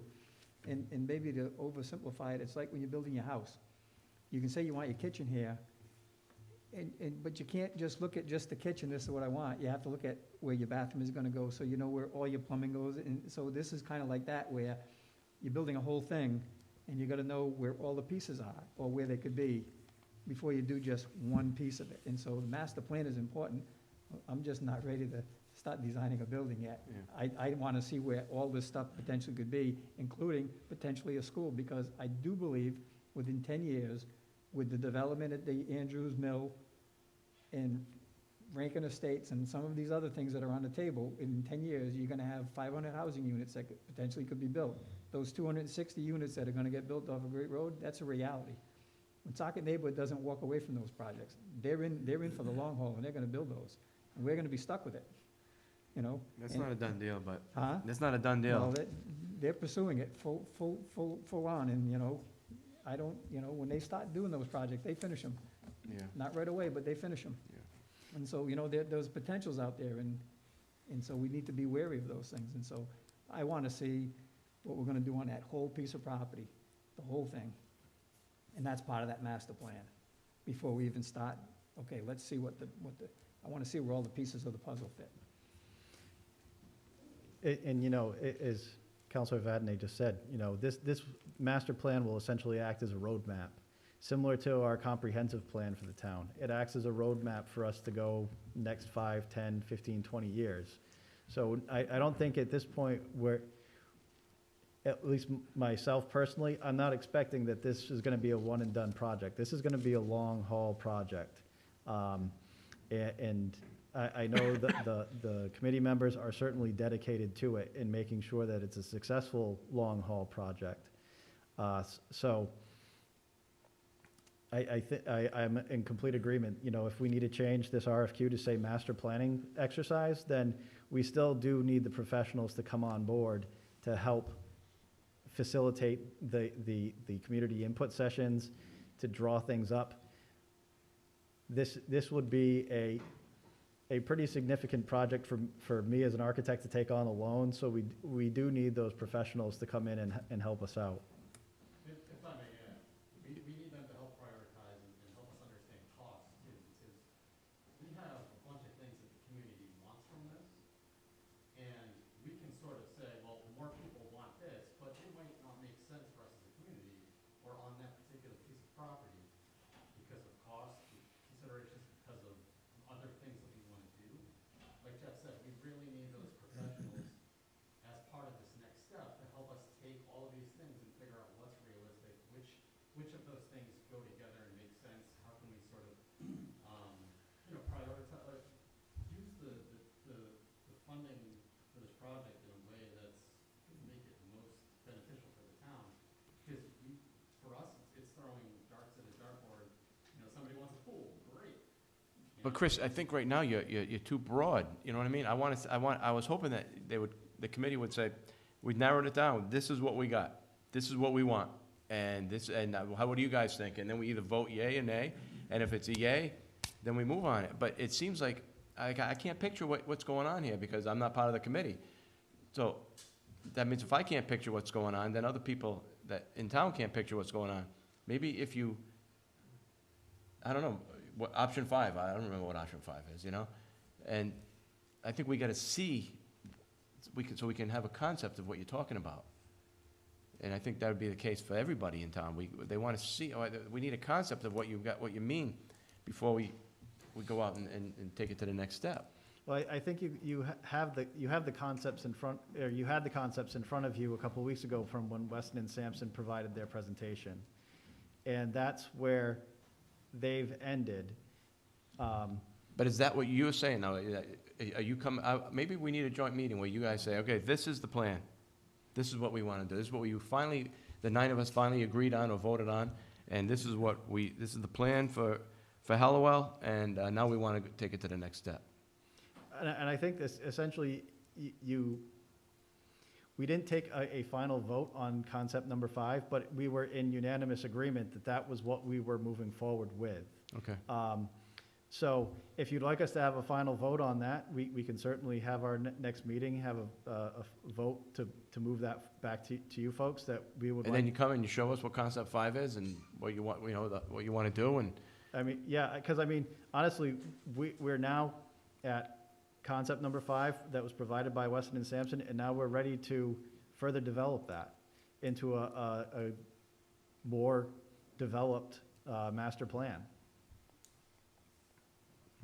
So maybe when you take that vote and the committee is ready to do that, maybe we can have a joint meeting or a workshop so that we can have this dialogue go back and forth. Sure. Because I'm also wondering, on the committee, is anyone looking for any funding or any grants or anything like that for this project? Because I know before this administration, with COVID, they were giving out all these outdoor grants, like, towns were putting in for grants and getting all this money for outdoor things, and I know we didn't take advantage of any of that. So, it would have been, something like that where this committee, that could be something they could be looking for, that could work with this property, Yep. However it is, and write some grants, and maybe we can get some funding or, and try and help it along as a community aspect of it, Right, and that's the hope that as we continue to move forward, that we wanted to bring in Mark, our new town planner, into the fold as well, because, Councilor Vadney's assessment with things dropping off with Mr. Kravitz when he left, it is somewhat accurate. It did leave a little bit of a void, and it put a little bit more of a burden on the committee to work with Weston and Sampson and understand where each side was coming from, without Tom kind of mediating that. So I am certainly, it was one of the questions I asked every applicant for town planner. How well are you at writing grants? So we certainly are going to be looking to Mark and Bobby to help us out a little bit more in that aspect as well. Yeah, that would be great, because you go to a lot of communities and you hear about all this stuff they got with grant money, and I don't think we take part of that at all, and we should be getting our fair share, but we just have to make sure we have someone who can write them. Certainly. We may be able to get like DEM grants to put Right, in just trails something to and help stuff and- like that, and if you just how you write them up. Right, maybe do some open trails in there and have their assistance and, but I think we have to try, because I don't really see us getting Oh, many grants in I this town. And agree. I just think it's because we don't have a grant writer, so it's kind of every department's on their own. And I think we really need to focus on, there is money out there, and we're just not utilizing it. Mhm. Steve, do you want to say something?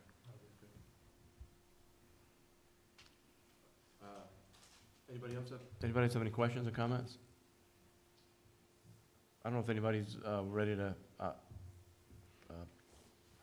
make a motion on this or not, but I'd like to, personally, I'd like to look it over a little bit further and a little, Sure. you know. I would ask, request that, I know at your last town council meeting, you had tabled the abatement topic. I would request that that be on your next town council agenda, so that way, that abatement testing And that will be on, that would definitely be on there. doesn't get left Yeah, by we the can- wayside. We have a number, we just didn't approve it because we're waiting to see if we had Yeah, a report already done. We have literally turned the office inside out. Finance director has helped look for it, the administrative assistants look for it. I've gone on every drive at that we have. People have gone over to the old town hall looking for it. We have the two reports. I think, Jeff, you got the one from 2001. Jacob's finance director, we have that. We can make duplicates of that for everybody. We're not finding any other additional abatement. It's the obvious. The place needs to be leveled after we get the abatement done, just clear it out. There's no value throwing money after no money. I mean, it's just a mess up. We all know that. So, the planning, I don't think that there's been any other abatements. Interlocal trust has looked at building 10 that we're all aware of, mold, asbestos, lead paint, critters, two-legged and four-legged, running through the place. So, I don't know how to advise, but I think if you look at the first, suggestion by the Halliwell Review Committee, the HRC recommends to the council that buildings be abated and demolished expediently. You want to talk about phases? That's your first phase. exactly. There's nothing else. To follow up on the grant writing, Bobby, the assistant planner, has been taking grant writing seminars. She's excited to write grants. So she's researching, see what we need. So if there's any grant that comes to mind, let us know. Bobby will look at that and see if we can apply for it. There is a technique to writing grants. You keep it simple. You can't be verbose in your grant writing application. So Bobby's well aware of it and willing to write grants, apply for them. I mean, we got a grant, that's how we bought that last piece of property. We got $216,000. That's right. To buy that piece of property. Susan property, 110 acres. We got $200,000, half the cost. Yeah, how long ago was that, though? Huh? How long ago was that, though? How long ago? 2 years ago. Oh, that's it. But I think part of the grant writing is also doing, finding out what's out there. You gotta I mean, find what's out there, right? We can't say, tell her what's out there and she'll write it. I think part of the writing of the grant is doing the research and finding out what's out there. So that's part of the whole grant writing, is finding them, doing the research, and then submitting them. So I think that part would come on to her role and, not us telling her what's out there and whatever we want to apply for. Typical example of what you just said, Vice President. If I remember correctly, 2 years ago, you had, maybe a year ago, you had mentioned that the town of Smithfield was fortunate, wrote a grant for an outdoor skating rink. These are the type of things that would have a nexus to the Halliwell property.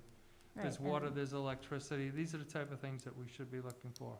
And that was all the COVID money that they were just telling people, take it outside, so there people could go outside, and they got a $5,000 outdoor, skating rink, And then I asked if we did anything, and we didn't submit for anything. So, stuff like that, that's basically, here, we're giving it to you, Yeah. and we don't even apply for it, so. No, I completely agree with that. That So, would be, we really need to, so if Bobby does that, hopefully she can really be on top of what's out there and what they're offering, and, and let you know if she finds something, or Sure. vice versa, exactly, yeah.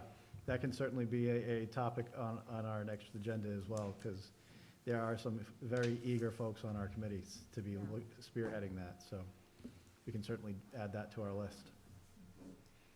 I think that we have things that we're working on, the abatement and that stuff, that they're in progress, they're working.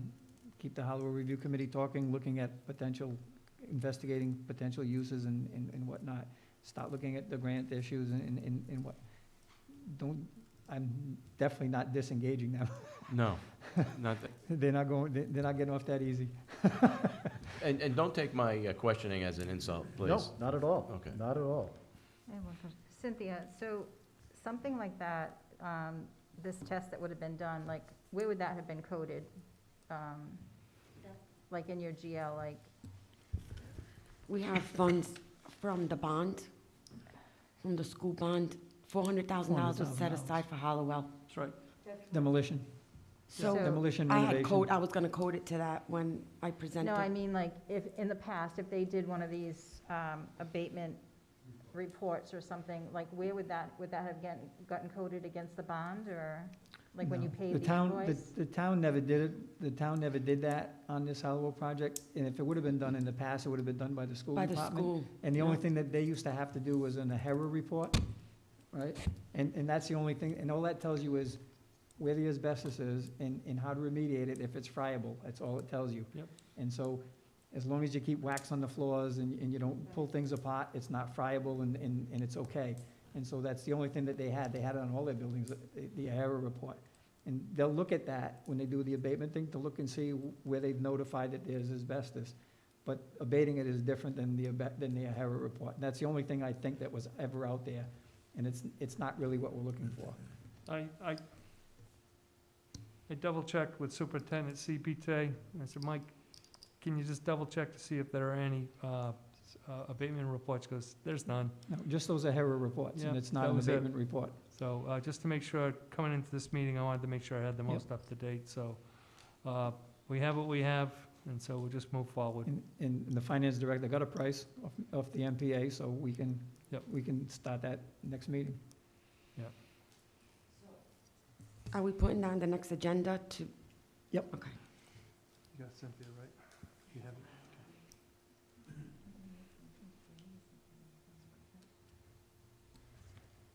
All right, Mr. President, I'd like to make a motion that we table this item of the discussion, vote, or other action on the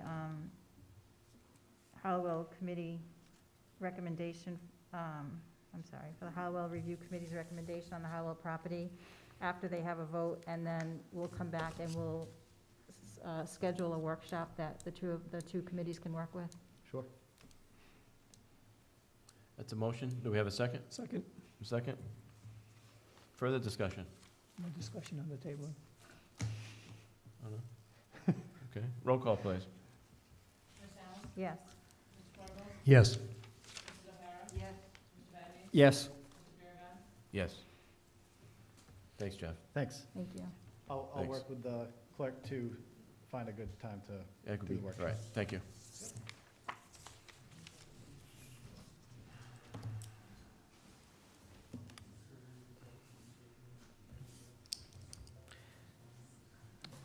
Steve, it's gonna be you.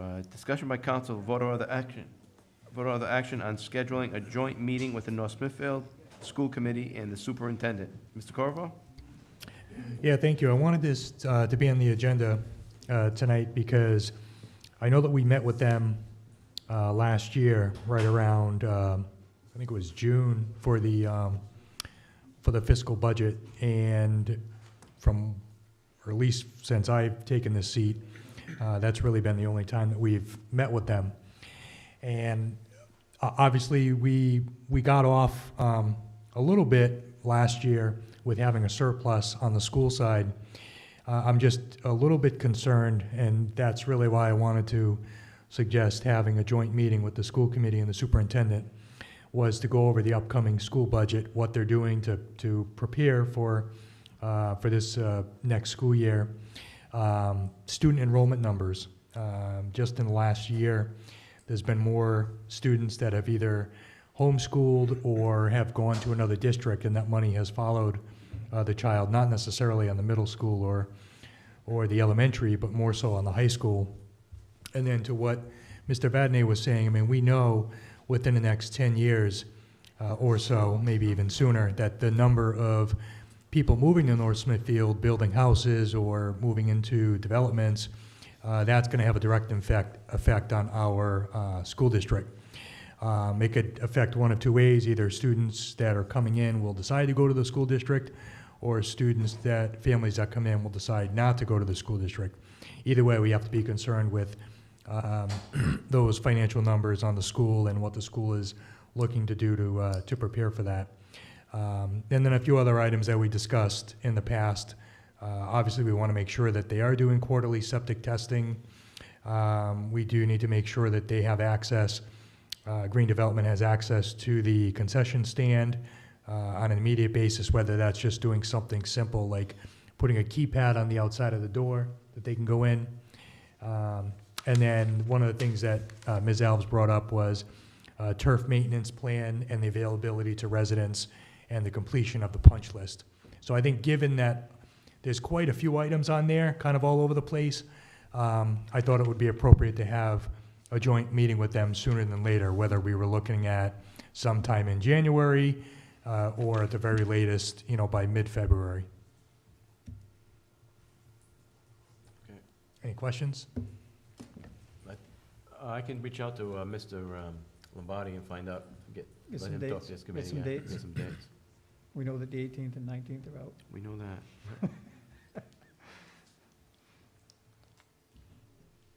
Anybody else? No? All right, thank you. We'll definitely get that going.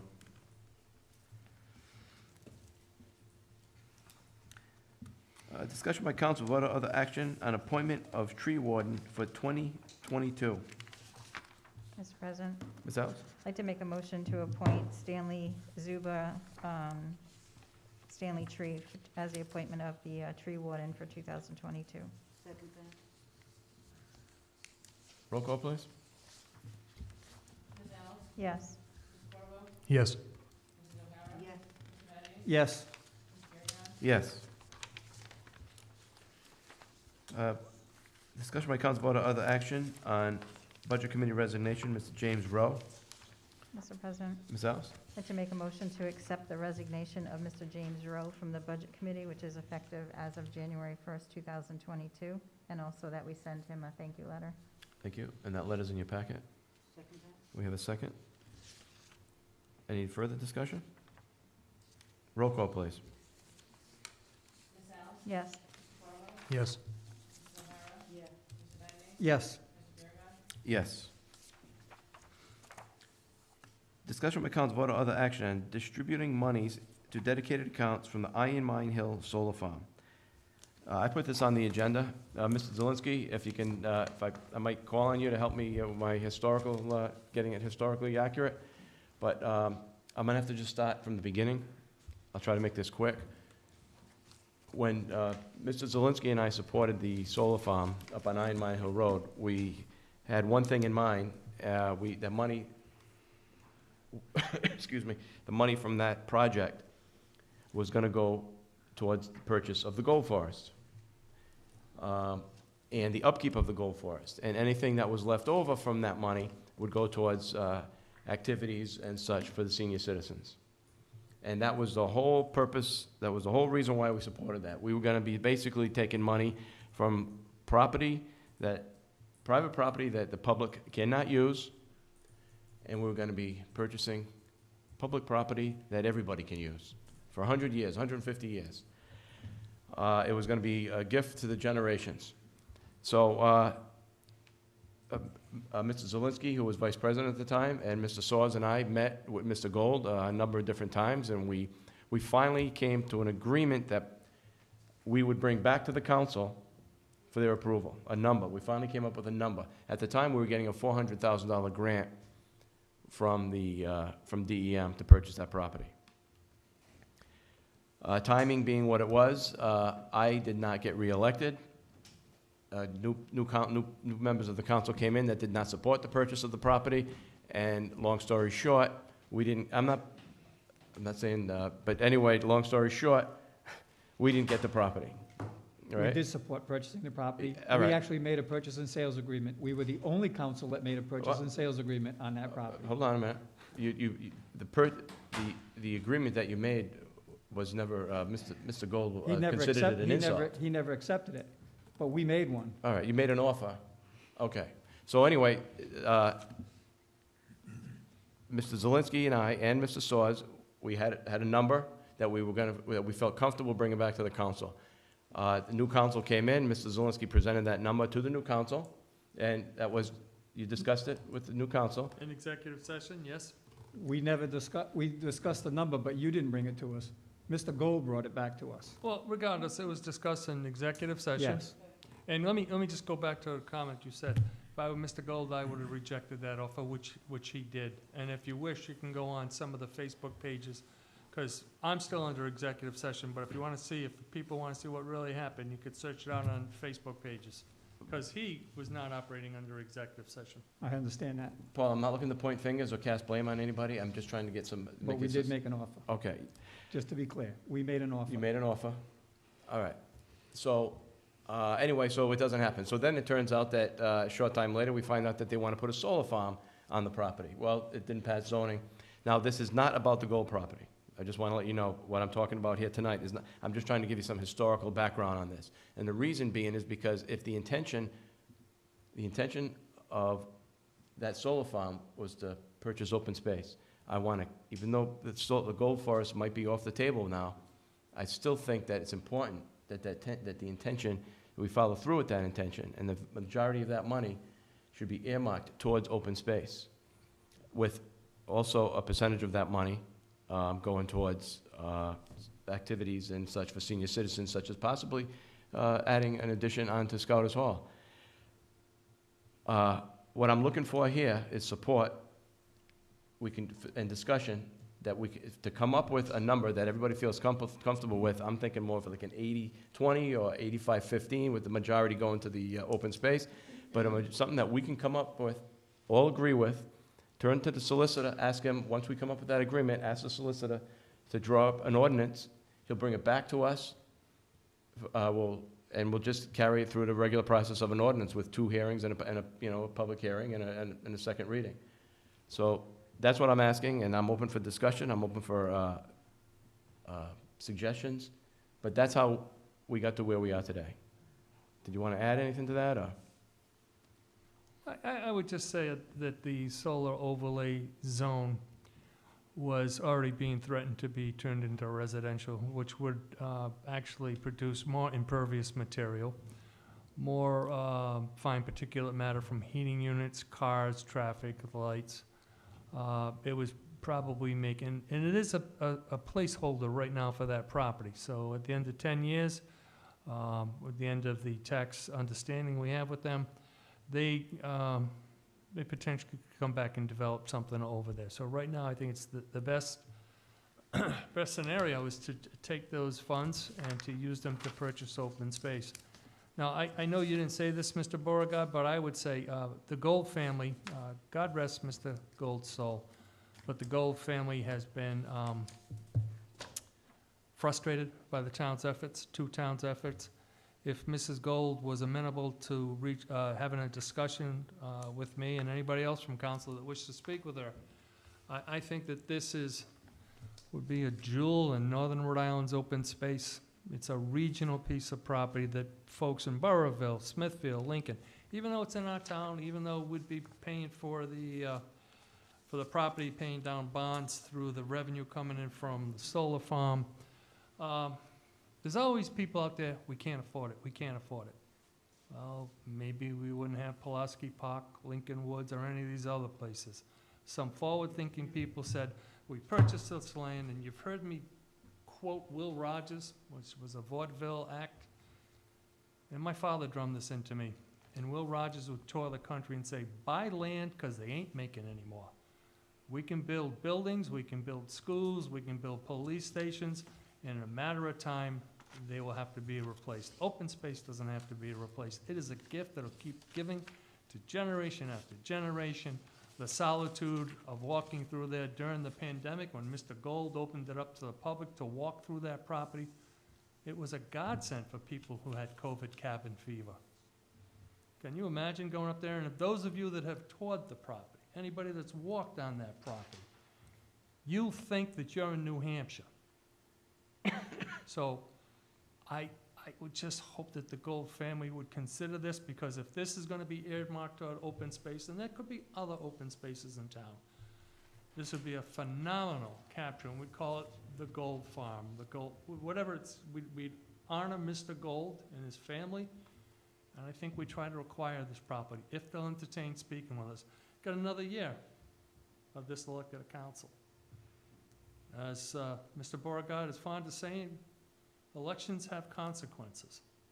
I don't know where you stand on this, but hopefully we can buy open space and leave it to our kids, our grandkids, and our great-great-grandkids. This is just an opportunity we won't see again. And of course, the Yardbirds will be coming out saying, we can't afford it. We cannot afford to not take advantage of this revenue.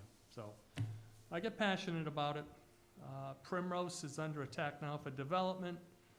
It's really pretty much the remaining open space we have in town. So just consider that and understand what Mr. Beauregard's attempting to do here.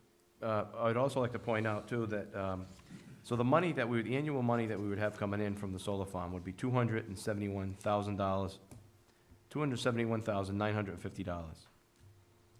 We have a budget of $47,450,563. $271,000 on a $47 million budget is nothing. But that kind of money directed into a fixed account, earmarked for something very specific, can do a lot of good. You throw it in the general fund, it's going to be pennies off someone's tax bill. I think it would be a shame, and this is not a tangible tax. This, unlike a tangible tax, this does not go down. This is guaranteed money. This is the fixed money. This is a fixed $7,000 a megawatt for the next 10, 15, 20 years. So this is not like National Grid, where that money got lower and lower every year. This is a fixed money, an agreement that we made, $7,000 a megawatt. Yes, it is. It's a fixed number. Yeah. But it's a tax. The $2 premium that he's paying isn't. The $5 per megawatt is a tax. We went over this because we looked at it, the previous council, we looked at it, potentially putting it into the budget and using it for capital as a way to build up a capital account and not hit the taxpayers for it. But it is a tax. $5 of the $7 needs to go into the tax levy. The $2 bonus that he's giving us is separate and apart. That's the clarification that I got the last time, 2 years ago or whatever. With the development of green development, Iron Mine, the grid has to put in substation and transfer stations. That's a tangible that no one's talking about. That will be taxed. We'll be receiving tangibles from that, a hefty amount too. I'm not a tax assessor, but that's some heavy investment being done by the grid. So let's not lose sight of that revenue coming in as well. Well, That's not directed at you, Mr. Vadnais, you know. No, I'm not, I understand that, yes, there's another, National Grid is gonna pay, even though Green is putting it in, National Grid is gonna own it, and they're gonna pay a tangible on it, I get that. But I'm just clarifying that the full $7 isn't $5 of that because of what the state set up with the tax thing, that it's $5 per kilowatt or 5,000 per megawatt. When they put that in there, it's a tax. The $2 bonus he's giving us is not a tax. So it's not, it needs to go, and you can still divert it, well, that's not the right word. We can still take it and put it into an account, but it needs to fall into the tax levy first. Well, that would kind of that would mess you up, wouldn't it, Cynthia? That would mess you up big time if we started doing that. But it has to. It goes into the levy, and then you can sit there and say, we're putting this much money into open space account. Yeah, why wouldn't- $200,000 into the open space account, we can do that. This is something we would just budget, so, because it's all revenue, we have to account for the revenue. And then once we do our budget, we can always say, okay, just like it's gonna be maybe a CapEx line, $250,000 we want to put aside for this, and we have a But it, restrict, but it excuse counts, me. Yeah, one it counts second. toward the levy. It's not like free revenue. Burrville and Lincoln run with pilots, which are not tax revenue. They're payment in lieu of taxes, so it's not, so that's how Burrville takes the money from the power plant and does capital projects. That's how Lincoln does it with the casino. It's not a tax. It's a payment in lieu of taxes, so it doesn't count toward the levy. So that's what we do. Guys, So they get, like, in Lincoln's case, they get like $7 million a year from the casino. Okay. It doesn't fall in their levy. They budget for it, and they count it as revenue, and they earmark where it's gonna get spent. Some of it's future, some of it is, road improvement and whatnot. Burrville does the same thing. In our case, this money falls into the tax levy, other than the $2. The $5 falls into the tax levy.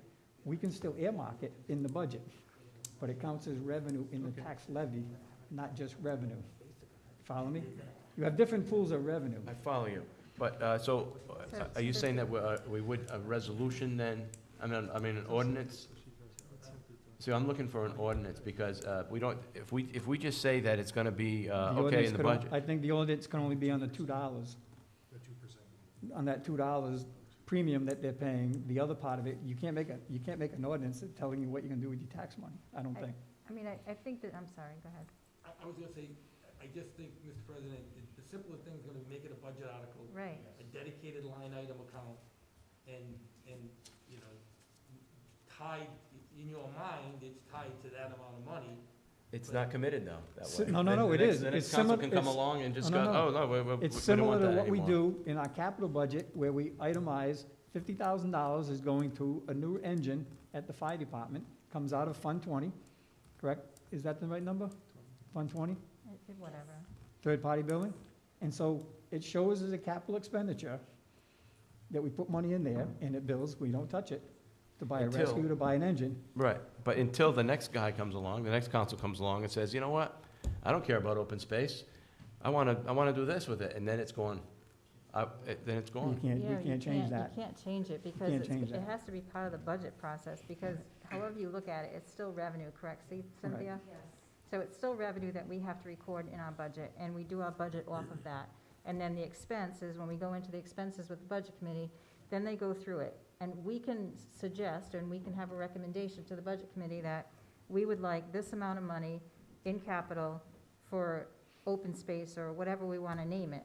But it has to go through the whole budget process, because we also have to keep in mind that we have over $1 million that are out for collections, right? So that's revenue that's taxes and money that we thought we had and we don't have. So we're gonna have a hit there. So we have to make sure we have the money in our budget before we start putting money aside for this. It may only be a small amount. We can't say every year we're gonna have that exact amount hitting that capital line, because we may not have that money, depending what happens. If we do take this, well, we're gonna obviously take this hit of $1 million, and say 50% of that are people that have passed away.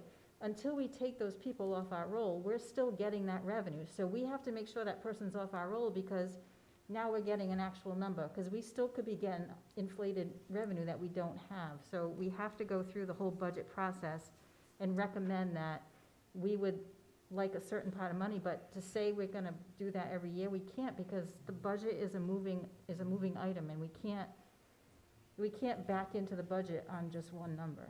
There's too many other things that play with it. You know what I'm saying?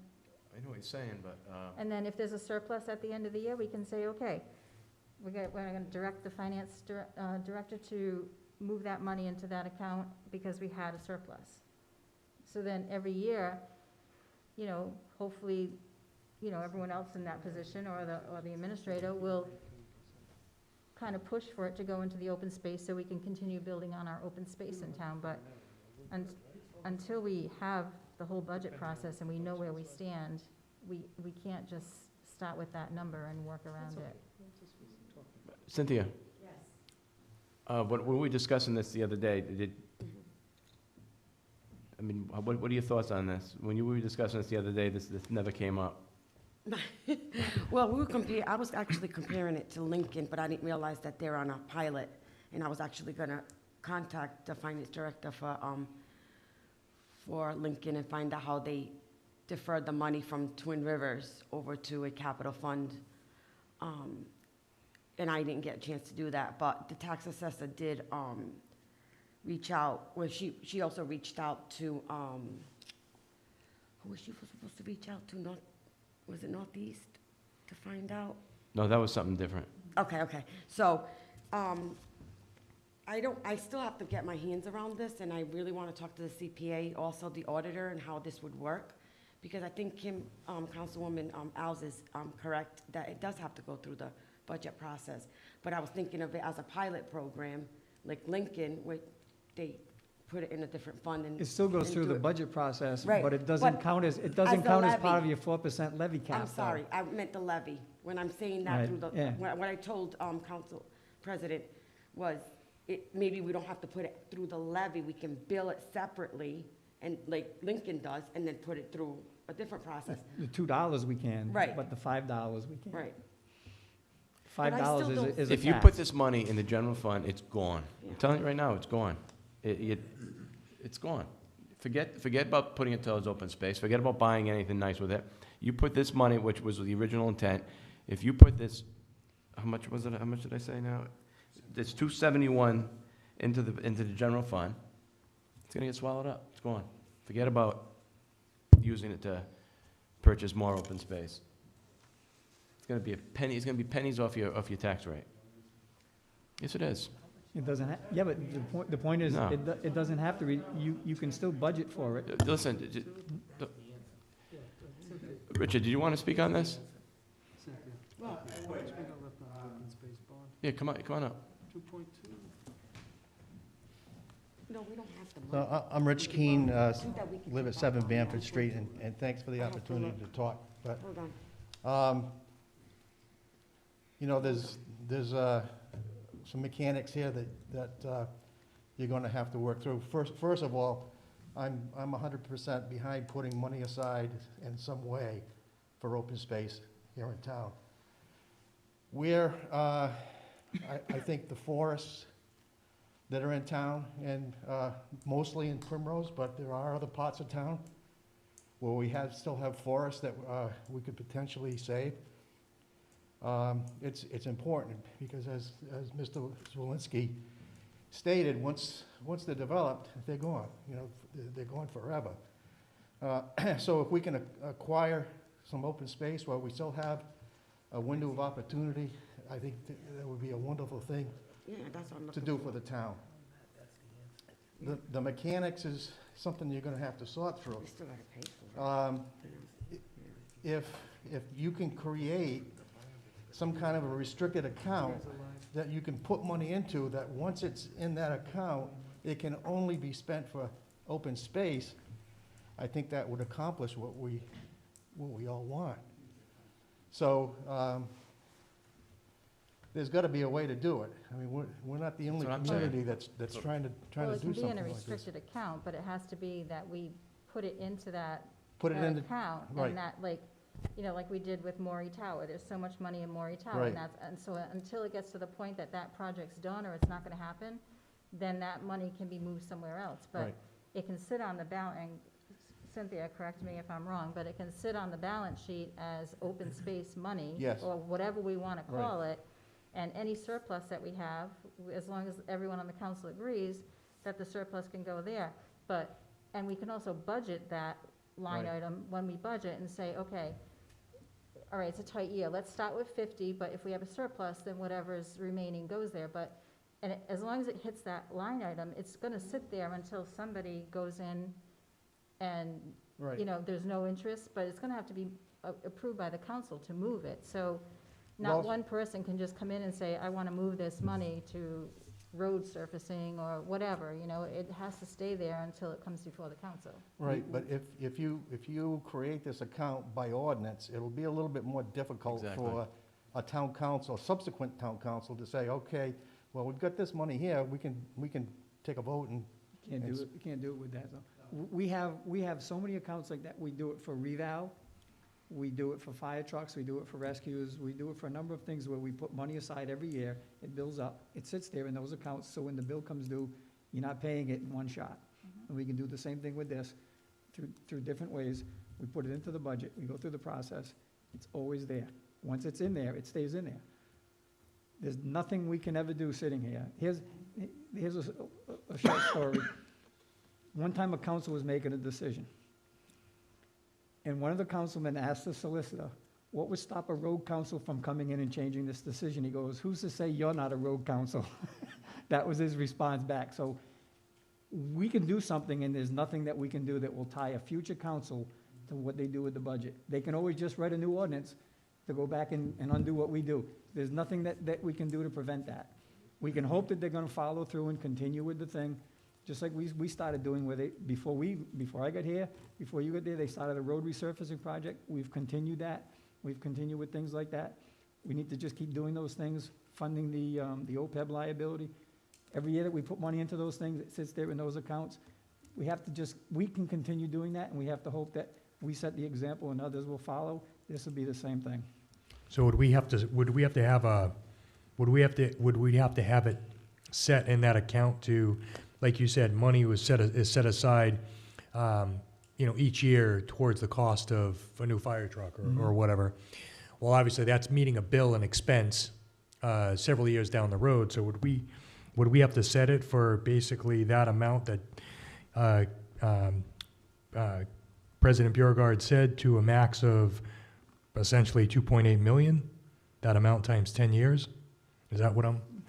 No, you would have to do it based on the budget of that year, so you have to Okay. try and budget for it. I mean, depending how it fits in, like it may not be that full 270 every year, it might be a little less, but then at the end of the year, if you have a surplus, as long as the council agrees, then you move the surplus to that line item. So, if the council's all on the same page and everyone is looking for open space, then every time there's a surplus, at the end of the year, people are gonna put it into the open space line.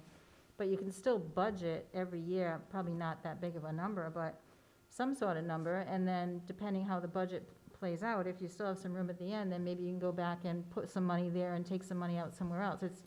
It's just going through the budget like we did, And then going through the balance sheet, there may be items there that, are old and we don't need them anymore. We're gonna say, okay, we wanna reclass this whatever amount of funds to the open space line. And then we agree and we approve the finance director to make that change. So then it grows that way too, but to back into a number in a budget it's almost impossible to do that. Because we're building the whole budget around that one number, and that's not really. Mr. Keane? And the beauty of that is, of not tying it to one particular source of revenue, is that you could potentially put more money in than what is generated by that project, or solely that project, so. That won't happen. Yeah. Well, it depends on the council, because, and I go back to 2 years ago, or less than a year ago, a year and a half ago, maybe, we bought the Sousa property, and we bought it near the end of the year. We had surplus monies, we had that grant money, so we didn't actually go in and borrow money, and we didn't take money from something else. It was surplus money that they reached into. We authorized it, $214,000 or $217,000, and we had the matching grant from DEM to purchase that property. It showed nothing on the tax impact on it. We bought it with monies that we'd saved over the year. And so in this case, you could take some of that if you wanted. If you were setting up a fund for that, you could do that. Not every piece of property that you're looking to buy is gonna cost you $1.6, $1.8 million. They're not all like that. Like I say, we got 110 acres for $400,000. And once again, the word grant comes up again tonight. So as long as we have our eyes and our ears open to what's out there, and we are like Any constantly DEM grant is gonna applying. need a matching funds, whether it's 50, 80, 200, you know what? 400,000. A It matching needs fund- matching funds, and so if we set up an account that has matching funds, we never have a problem. We always know that we can do that. Right, but at least we're getting matched, right? Right. So it's not all coming out of our pockets. So Correct. now we can maybe get two things, Doubles your purchasing power. but on the balance sheet, I would just put potential open space or future open space, so we're not tying it to the gold property or whatever, and, Right. so it's all open, so if a lot came up that we wanted, we wouldn't be held to like, well, we can't use this money because that's set aside for this particular. One property. It's open space, future open space Mhm. purchases, and everything just goes into there, and then But I think it's really important is we need to keep our eyes open for the grants and any other funding that we can get. Well, I gotta say, it's a shame, okay, let's bring us back to to where we started. It's a shame that you guys did not buy that property now, because now we basically cleared out all that forest, and we put up a huge solar farm for what? To throw a couple $100,000 a year into the general fund? That was not the intention behind it. So now, all of a sudden, that money's gonna get just thrown into the general fund, and it's gonna get swallowed up. Oh, we have an extra 10,000, extra 20,000 this year, let's throw it into the open space fund. It's not gonna do anything. So I'm gonna say, you guys lost a huge opportunity when you didn't buy this land when we should have, because now it's for nothing. It's all for nothing. Yeah, please. Carol Ayala, I'm a town resident, 110 Log Road. I'm a resident, but I'm also a member of the Land Trust, so I hope I'm kind of speaking on behalf of most of our members. I'm glad to hear what Mr. Beauregard is saying tonight, that it looks like there's a lot of interest in open space, and the mechanics, I understand now, is the catching point. But I'll just throw this idea out there. What would happen if you used your open space bond money to purchase something and then use this tax revenue to pay that bond every year? Well, that's what I was gonna say. That's the only way we can commit the money, is if we're committed to paying off a bond. If that would work, Right. I'm sure that would be certainly acceptable to me and anybody that's interested in open space. And I had a few other comments now. Go ahead. I know we got sidetracked on the mechanics of the whole thing, which is unfortunate. I thought it was more clear cut, here's money, here's how you can spend it. It never is. It never is, yeah. But one thing to keep in mind is that our town lags behind all our neighboring towns in the percentage of open space that we have. So we really should be upping our percentage of open space. I mean, it should be an important thing to have in this town, just as important a component as good schools, good services, good open space availability. And as you know, it offers great health and environmental benefits to the residents. Companies, I've read articles on this, companies and families relocating are often drawn to communities that have great open space availability and recreational places to hiking and trails, and it's an important thing that families look for when they're moving. And one thing that we've noticed with the land trust trails this year is there's been a tremendous uptick in the use on the trails because of COVID. People are rediscovering the outdoors, and I've just met a lot of people on these trails now, and they're like, this is wonderful. I never really thought of doing this before. So you've got to think of that as something your town is offering to the residents. The rest of my comments were about, how I understood too that when the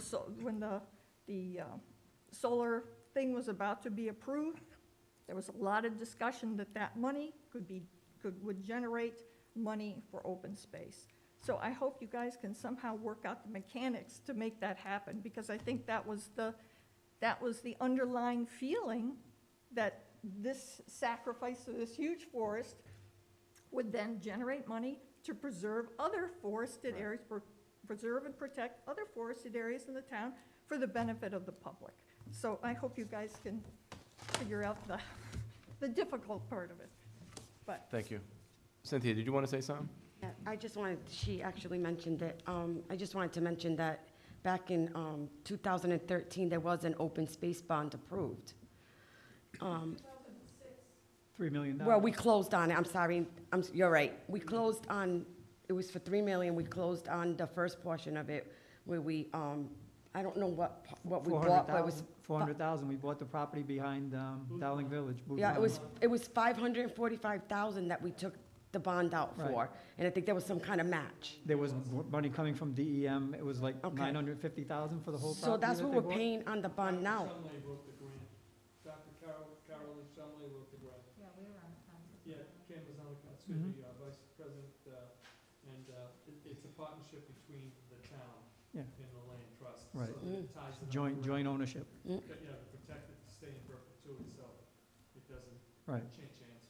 But what I'm getting at is that we still have 2.4 million available to buy open space with this bond. We just have to get the updated interest rates and to see how much it's gonna cost us annually, but it's just a thought. Okay. It's a thought, we put thought into Cynthia. Actually, And we made an agreement with National Grid for an easement to connect the Souza property to the Booth Pond property. I mean, we walked it, I walked it with Rich, you were there, John. We walked that with Rich, all that property, you can spend a couple hours out there and get lost. Follow up, if I may, on Carol's point. COVID brought about some good things, and it was people getting out on the trails, and they're repeat people, and they bring friends, so there's more trail hiking going on now than I can recall. So, it's blossoming. I mean, there's a lot of opportunity to acquire open space. It's not just the town buying it. We have a land trust. The land trust can approach landowners to get it bequeathed to them. I mean, you look at some of these places, and I don't want to say that we're in the same role as a Block Island, but Block Island has a land trust, and they get acres and acres and acres of land donated or gifted to them because people don't want to see it develop. And I don't know if we pursue that. And we did talk with David Gold, Gary and I, and the solicitor was there when we presented to him. We asked him if he would do certain things like that. He didn't want to hear it. He didn't want to hear it. Well, I mean, the man has a right to make a profit. He doesn't have to give land, he doesn't have to give it away. I understand that. If I may, Mr. President, a landowner does have a right to sell the property, but one really must consider the work, the sweat equity that Mr. Gold put into this property, building those trails. That you can go from wetlands, you can go uplands, you can go open water spaces, history of the piggery where it just goes on and on, historical cemeteries. And it's accessible for many. You don't have to be a mountain hiking individual to go up there. There's level terrain, it does pose a problem for folks that really have mobility problems. But many people can enjoy this. So, again, It's not for sale. we're talking about the Gold property. I'm not sure Mrs. Gold and family would even entertain, but I'd be willing to reach out to her. And, They have a purchase and sales on it. How do you get out of that? well, no, that was for the solar farm, right? But that's, we should. Different issue, but, yeah. But the point is that we can pursue land. If people approach us, we can buy property, but the land trust has the ability to approach people when work with DEM, you can put it into, I can't think of the term now, what they do with Christensen's, with the app. They protect it so it can never be developed, and you sell the development rights to it. And so there are a lot of options out there that people can use to do this stuff, and we don't have the same abilities as some other people do, but the land trust isn't a part of the town, understand that. It's not a slight, it's just a reality. They're not part of the town, and they have ability to do those things more than we do. I can tell you without the land trust, the trail marking and the signage over on Blue Pond would not have happened. Oh, I know. The maintenance of the past would not have happened, so it's a great relationship working with the land trust. And again, to go back to Dr. Carol Lee, she wrote the grant that helped us match to purchase that property, so, as much resources and as much, skill sets that we can borrow from, the land trust, I think it's just a great relationship to bring them on board with any open space. Yep, yeah. Carol, you're right, there's more than one way to skin a cat. There's more than one way to skin a cat.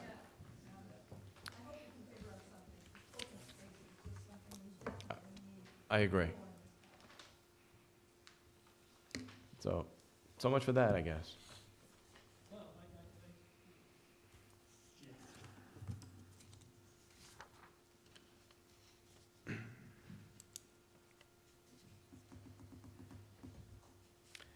Okay, discussion by council, vote or other action on penalty tax adjustments. Mr. Jesus?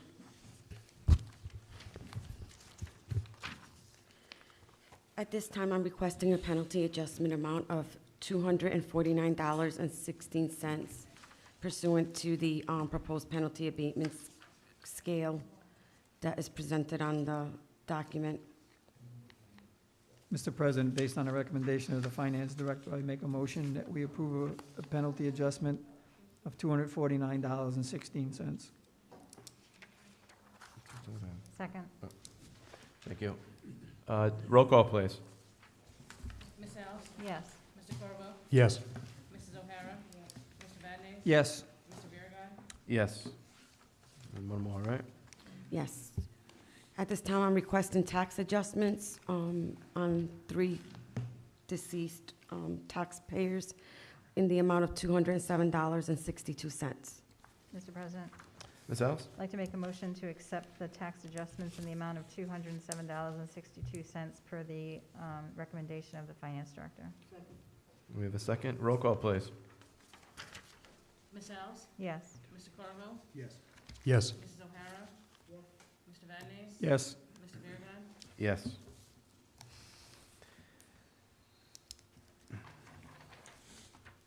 Okay, I think we covered it up to executive session, right? Okay, executive session, discussion by council board or other action on Rhode Island General Law 42-46-5A2, sessions pertaining to collective bargaining or litigation, or work sessions pertaining to collective bargaining or litigation. Pending litigation regarding opioid class action suit.